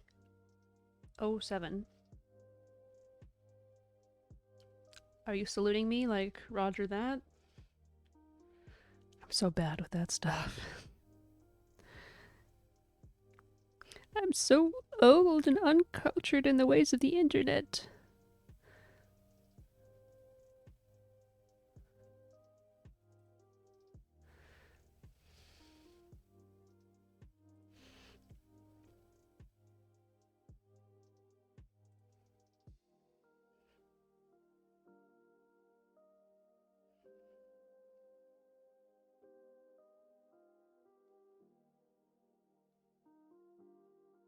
Yes, a salute. Ha, I got it.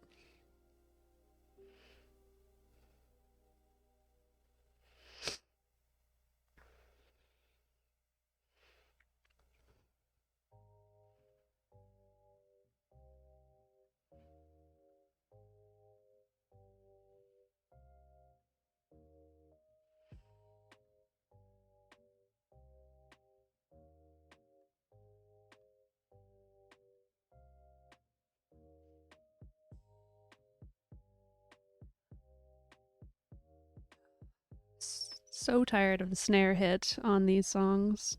I'm sorry, Harris Heller, and I super appreciate that your music is free to use. But, oh my god, I want something else. And I don't want to look for it.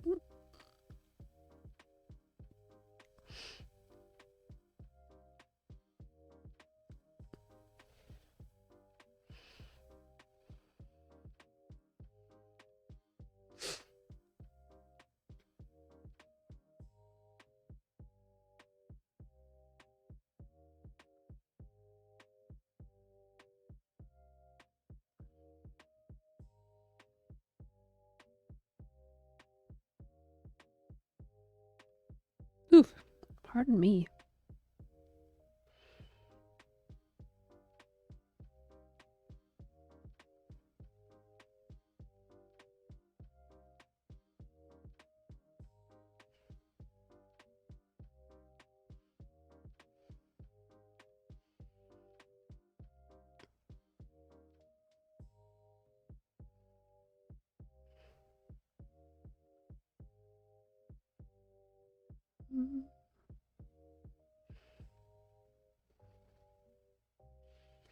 Ba, ba, ba, ba, da.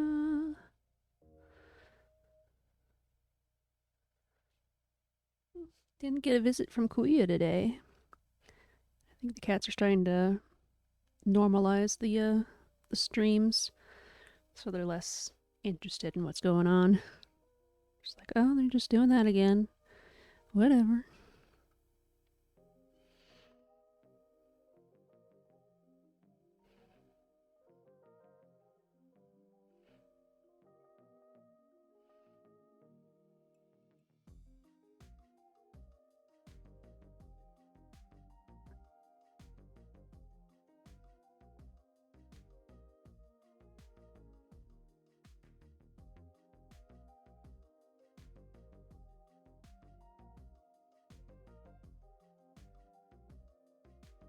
I was thinking of Don Bluth movies after the stream yesterday, because it came up, and I had forgotten about a Troll in Central Park.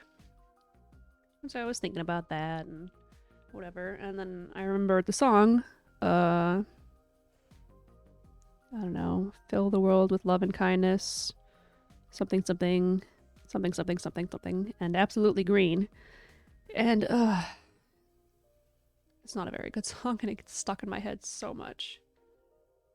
You know, why do you do this to me? It's stuck in my head. So, that was a time that I had yesterday.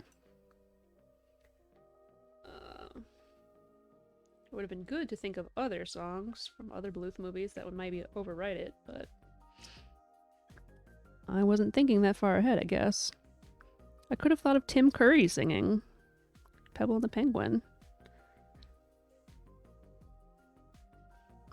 Or Fern Gully, for that matter. Not that that's a Bluth movie, but... Toxic Love. It's a good song.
Getting there.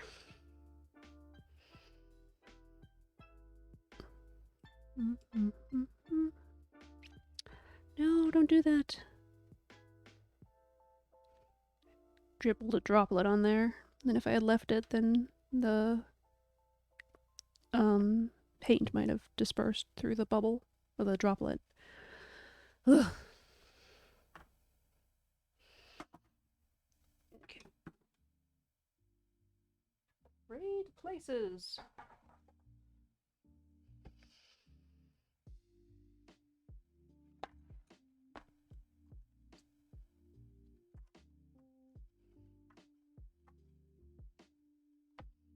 Okay, let's do. That one's okay. That one's okay. This one. It's okay. This one is the one I haven't done yet. Spreading Jacob's ladder.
Ooh, I think we have those in our secret garden.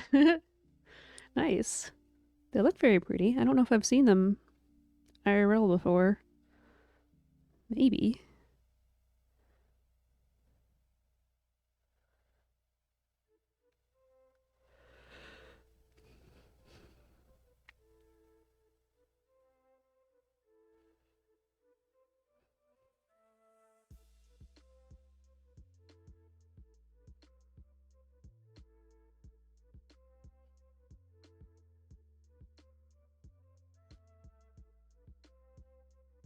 See, we bought a huge mix of Midwest wildflower seeds last year. Yeah, I kind of remember that. A few plants that look like this came back this year. Cool. Good chance of it then, since this book is all native stuff to hear.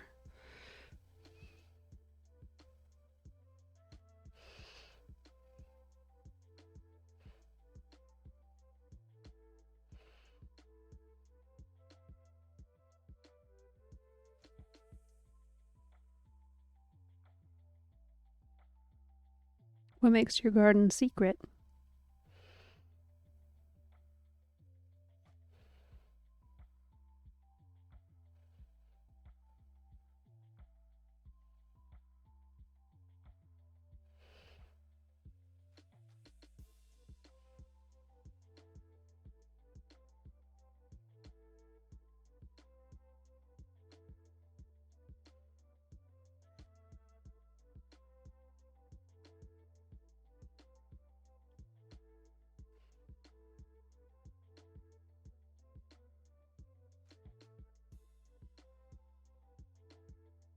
Oh, this leaf might have been, maybe was supposed to belong to this one. Oh well. A few plants. Oh yeah, nope. I've read that part already. Sorry.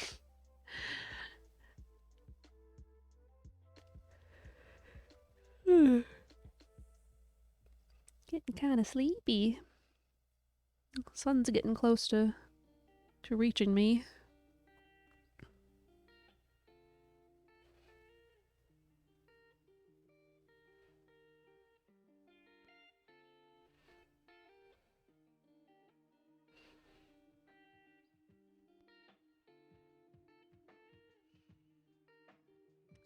Oh, it's the little plot of land between the garage, gym, and the neighbor's garage, which has a gate. We cleared the weeds and made a little flower bed along one side, decorated, and have a couple hammock stands back there. Nice. One little slice of heaven is not exactly the phrase I was looking for, but Nice place to relax. It's very cool.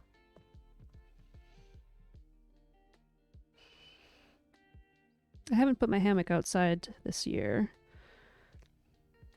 but I don't leave it up because I don't want it to get dirty, for one, and for two, our backyard leads out to a street as well as our front yard, and I'm paranoid people will take it. So if I ever put it up, I have to like get the ladder out of the garage and hook it up and then take it all down when I'm done. So it's less relaxing than just going out there and laying down. See, the clover we planted instead of grass isn't doing so hot. So many bunnies. Yeah, I suppose. I'm thinking of putting pebbles in there next year instead. Yeah. The idea of ground cover always sounds really nice. And, I mean, I'm bad at taking care of plants in general. So, there's that. But also,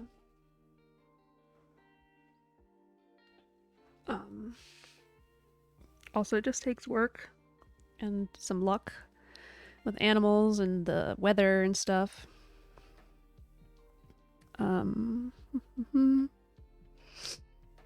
We have a lot of rabbits and deer as well, so it's difficult for some of our stuff to stay around. Like, it's bad enough that our hostas get chomped down to the ground. So that's no fun. The blueberry plant I have isn't ever growing past like a foot tall. And I've had it for several years now.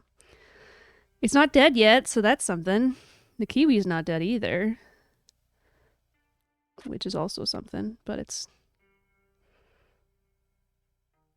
I don't know. It's never making it quite as far as it needs to do stuff, I feel like. Kiwi outside. Yeah, there's a Minnesota hardy kiwi that the university developed a while ago.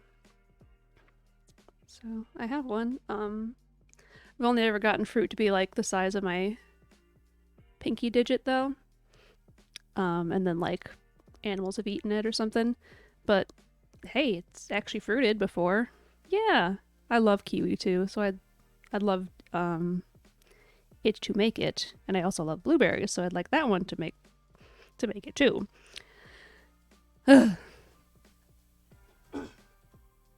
Yeah. I can't remember if my blueberry bush is the pink variety or not, but there was like a pink one that was developed as a pink blueberry bush developed, I don't know, like around the same time, and I got them when I was in school. And then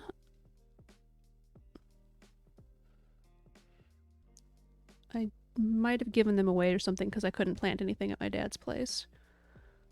But I got them when I moved here, and I don't remember whether the blueberry was that one or not.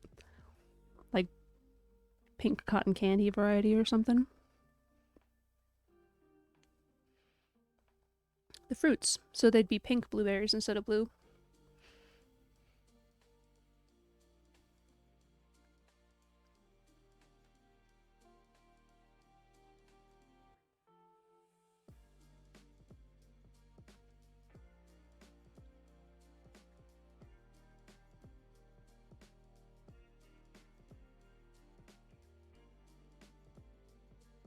Yeah. The blueberry we have under our big spruce tree. I guess we have a couple of them. We have under our closer big spruce tree with the idea that the acidic soil would be good for it. Sounds like some Final Fantasy stuff. Yeah. Rainbow Gerps, anybody? Spike and jump. Rainbow Gerps.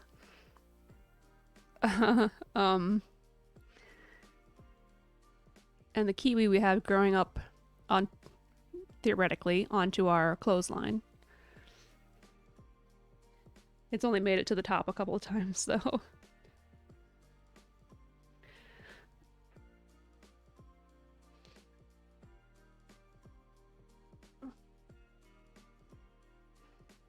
actually have 2 more lattices against the garage that I want vine things to grow on. And I had morning glories at one point that did really well, but they didn't come back the next year. And I think maybe they're annuals, and I just didn't remember that. And I think I tried clematis before, but it didn't make it back to the next year. I don't remember if I've tried anything else. I don't like buying plants just for them to die, and I don't like buying annuals because they won't come back the next year. And I have bought seeds before, but I don't want to do the extra work to germinate them and stuff. So just tossing them in the yard isn't that likely that they're going to succeed, you know?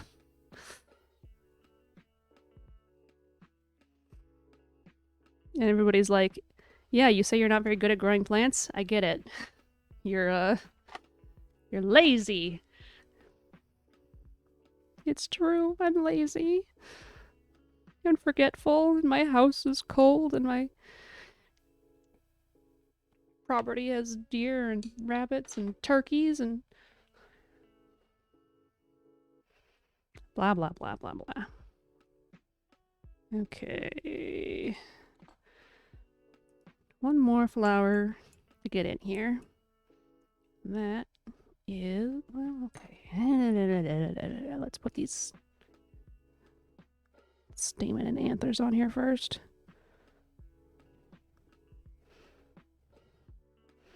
Also, our grass this year is so bad. It's been hot enough that even the creeping Charlie that took over is not doing hot. But it's a lot of money to, like, a lot of money and a lot of work to reseed. And I'd love to have more natural plants and less lawn, because lawn is just a sink of water and nutrients. But I like having some lawn.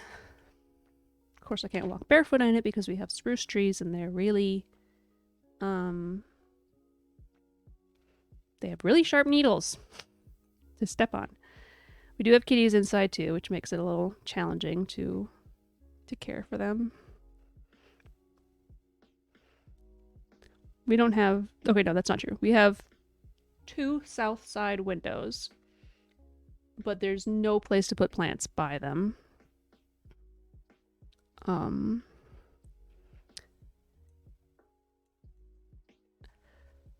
For the inside, most of our plants get some east sun, and that's about it.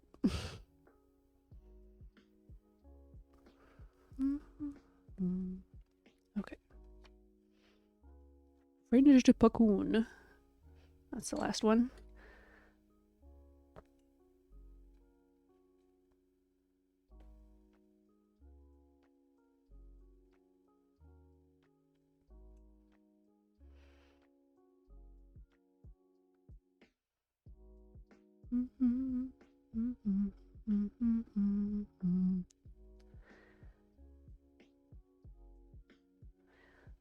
Wah, wah, wah. I can't keep my plants alive. Wah, wah.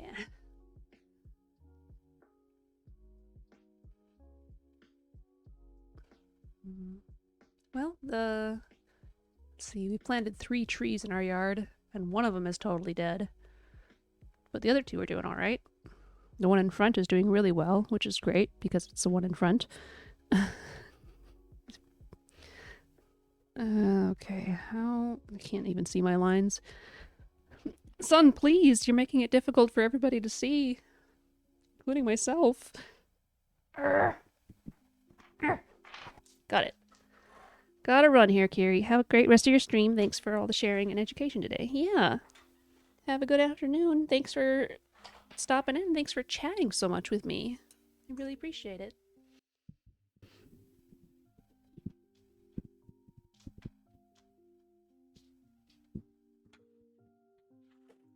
There we go. It's difficult to reach the window. Always. Alright. Talk to you later, Mer.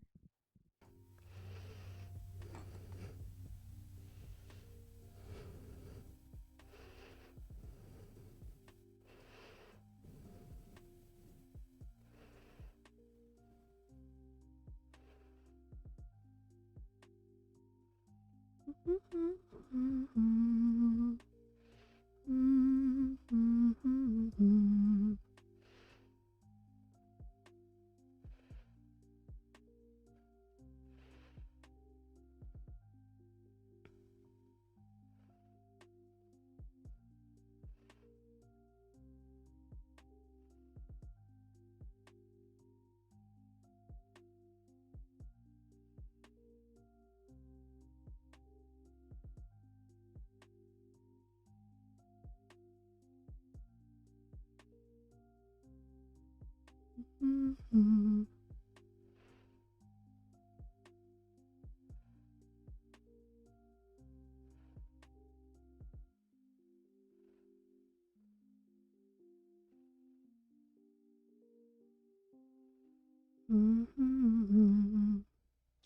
that candle is not water.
Time to paint with wax. Yeah. Oof. That sounds like not a good time.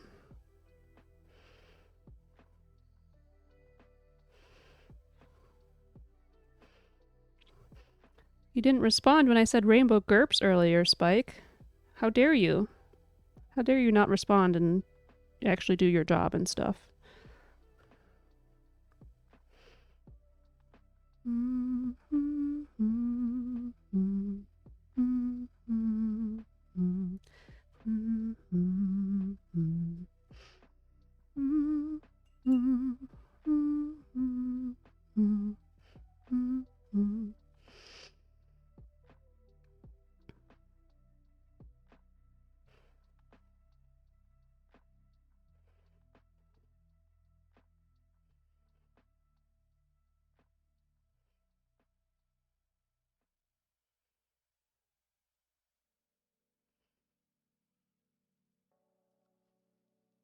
Yeah, no worries, Spike. I appreciate you.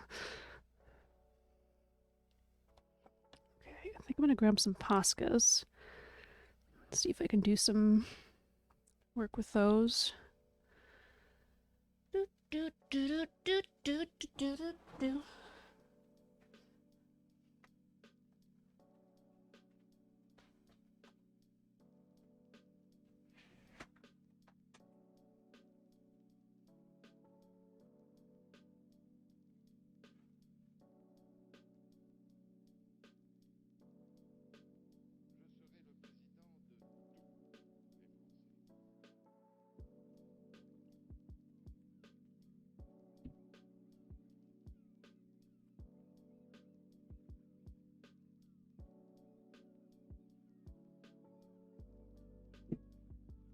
Scoot, scoot, scoot, scoot, scoot. Okay.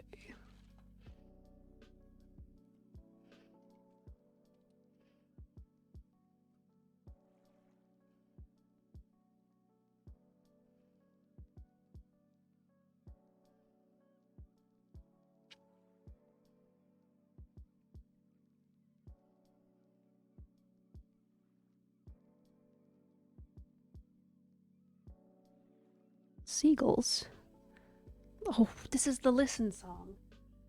Navi, get out of my song. I don't want you on my stream.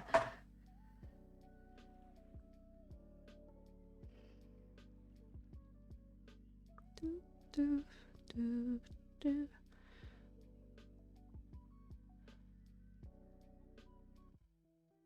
Okay.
Mm-hmm. Mm-hmm. Mm-hmm. Mm-hmm. Mm-hmm.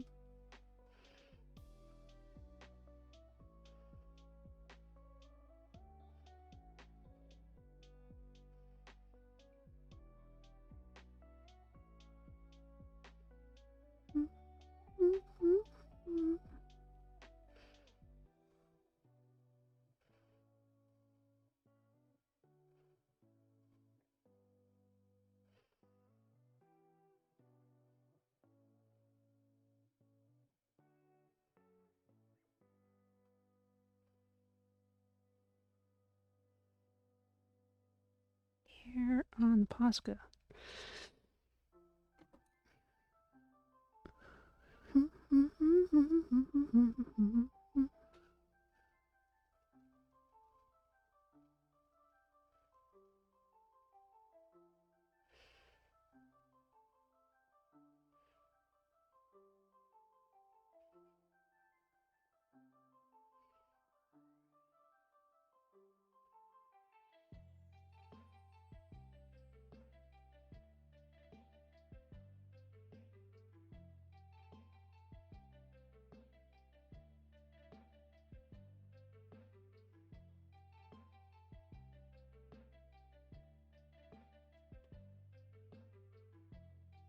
Alright, those ones probably just aren't going to be very clear because I've got them behind everything and,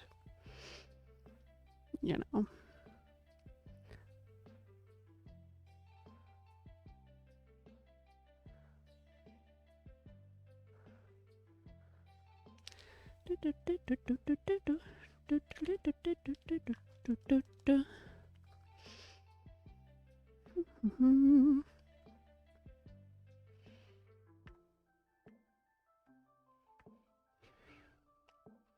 I'm not really sure what else I want to do with this.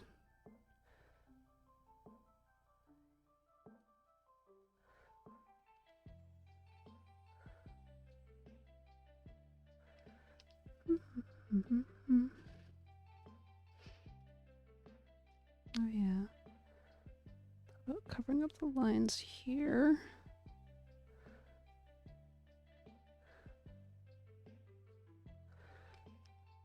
Mm.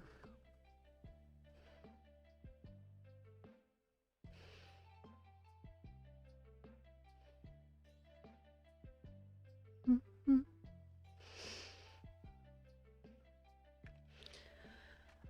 Oof. Kind of burnt out on this. Let's see.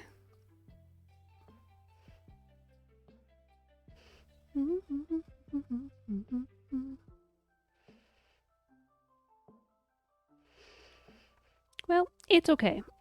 I've certainly done better things and I've certainly done worse things. But it's good practice either way. Let's see. I do like the Columbine a lot, which I guess I expected because I've drawn that one before.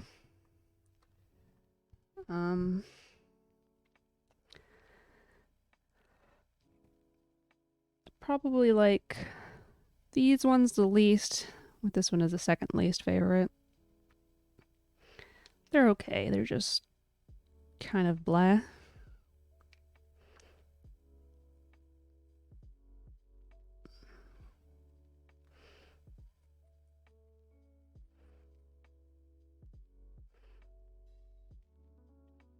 I think I would enjoy drawing a more stylized piece next time, instead of just trying to fill a space awkwardly. But that's how it goes. Let's see, did I have anything else that I had thought up to work on if I finished this? I think so. Maybe.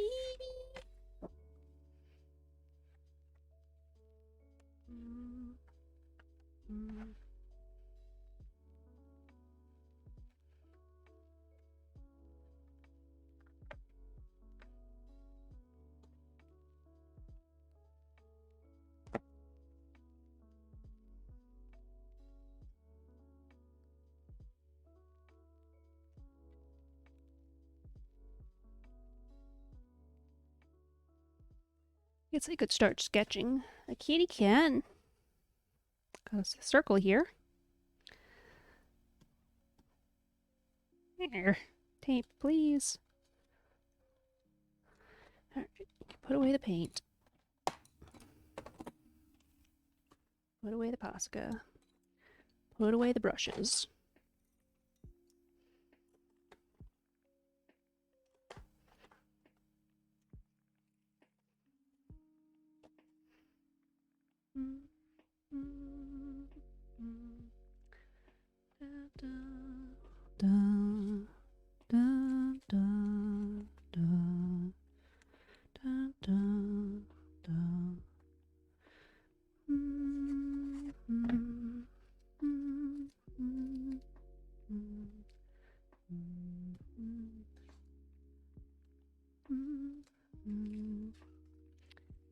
Alright, that's that piece.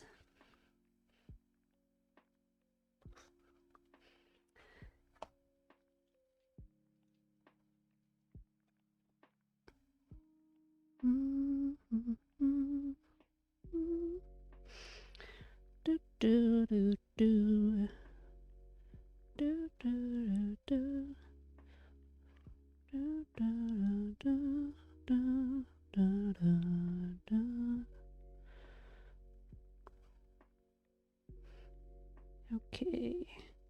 Pictures of kitties. That'll be hard to find. Okay, can't show you guys the ones that are in isolation. That's not okay. Them's against the rules.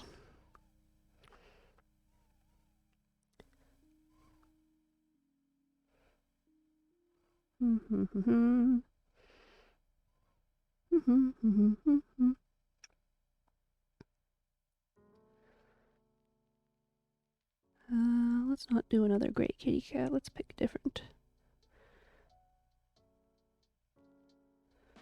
Those aren't kitties. That's a bird.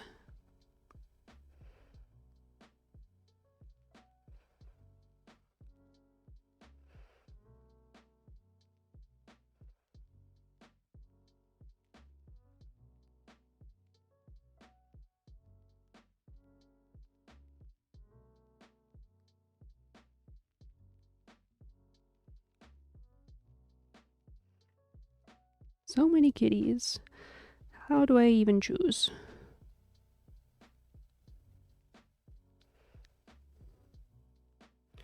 Doot doot doot doot doot. Oh, documents. Dogs?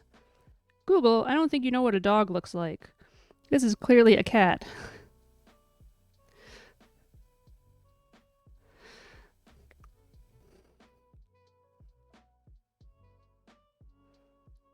Dogs.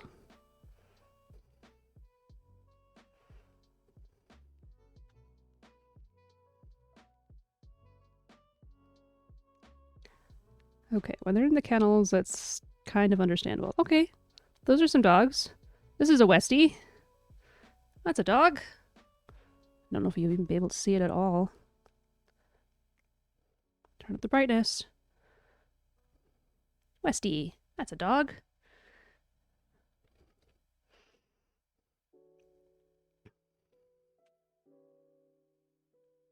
This, however, not a dog. Toby's not a doggy.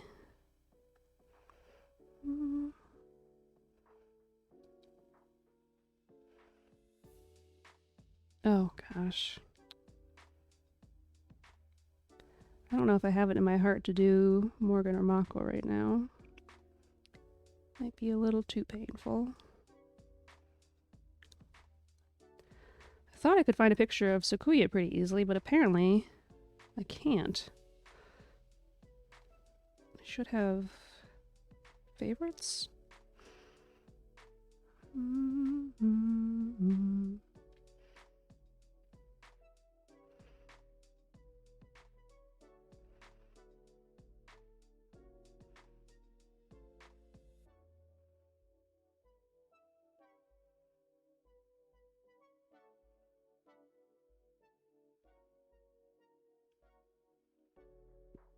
Sorry for the silent treatment. I'm trying very hard to find a picture of my cat.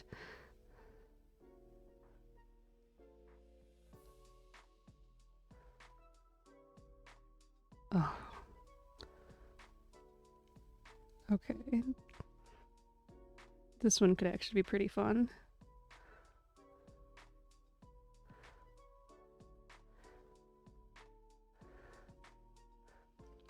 Oh, phone, come on. Here we go.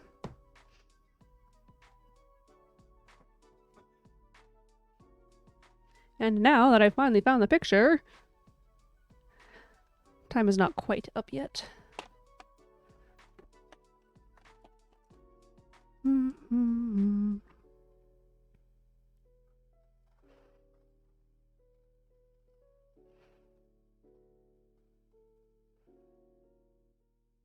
No, Dylan just sent me a photo. It's too late. I found one.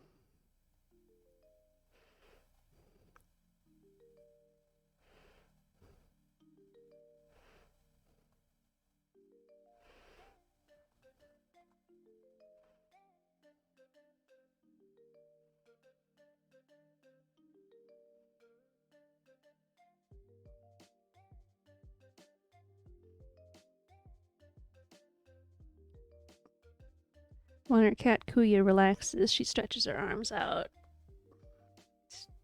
Just like that, and keeps them out. And so here she's mid-stretch. It's super cute. Aw, yeah.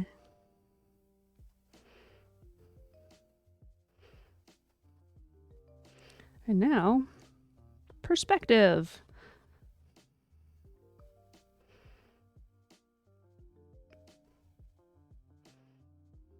Also, pause.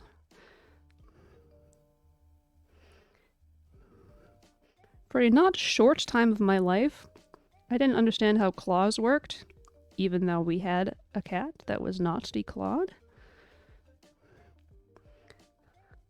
But, like, you saw them in films and stuff, and they're coming out of the toes.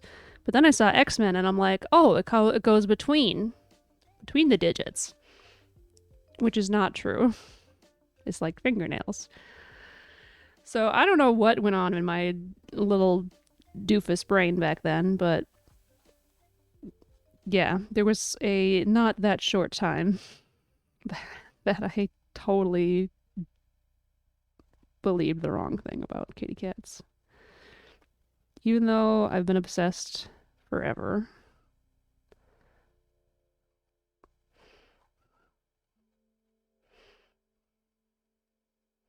It wasn't ingrained in my nature yet to just look up everything on the internet. Probably didn't have much access during that time either. If any, I don't remember exactly when I realized the errors of my ways.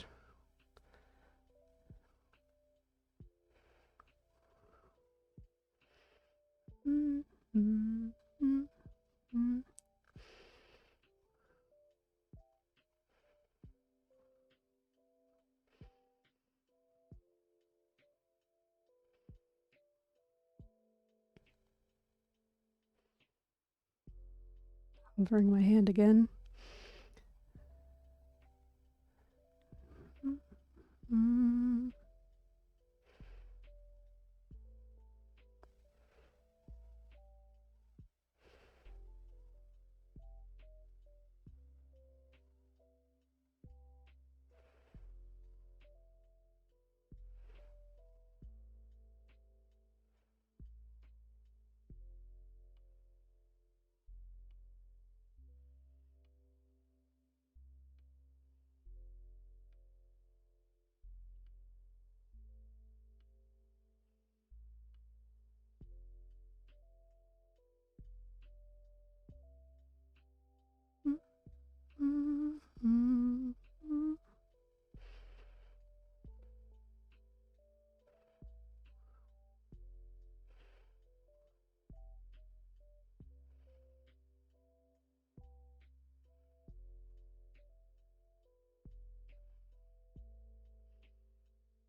I just got a whiff of something and I don't know what it is.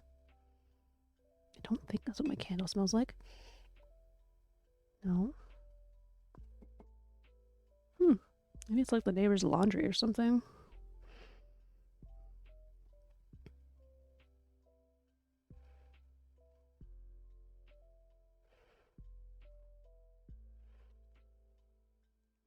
Mm-hmm.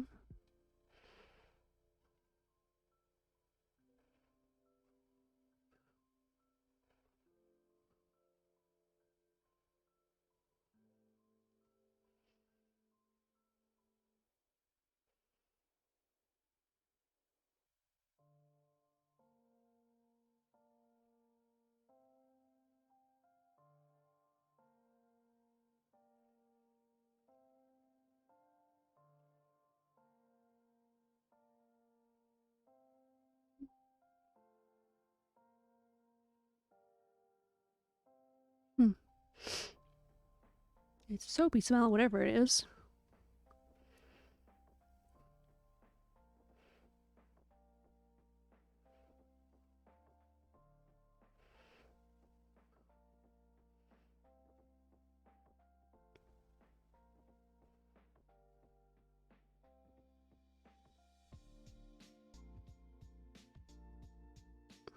So cute.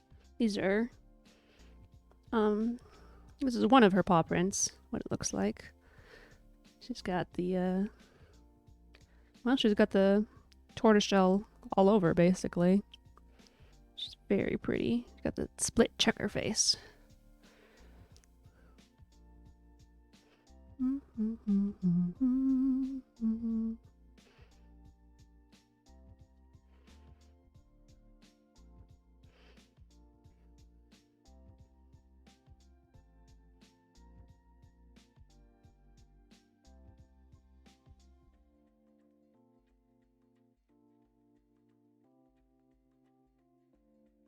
Alright, time is basically up.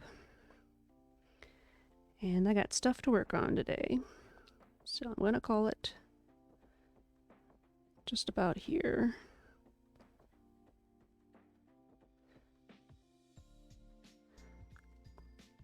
And next Wednesday, next Watercolor Wednesday, I might pick this up, or if I have another idea that I'd like to work on, I'll do that. But done with the watercolors. Done with the wildflowers for now. And I'll be doing Felt Friday this Friday, 2 days at 12 p.m. Central Standard Time. And Digital Tuesday again next week at 1 p.m. So I think, oh nope, they just stopped streaming, so I'm not going to be rating anybody today. Alright, I will catch you guys next time. Have a great evening.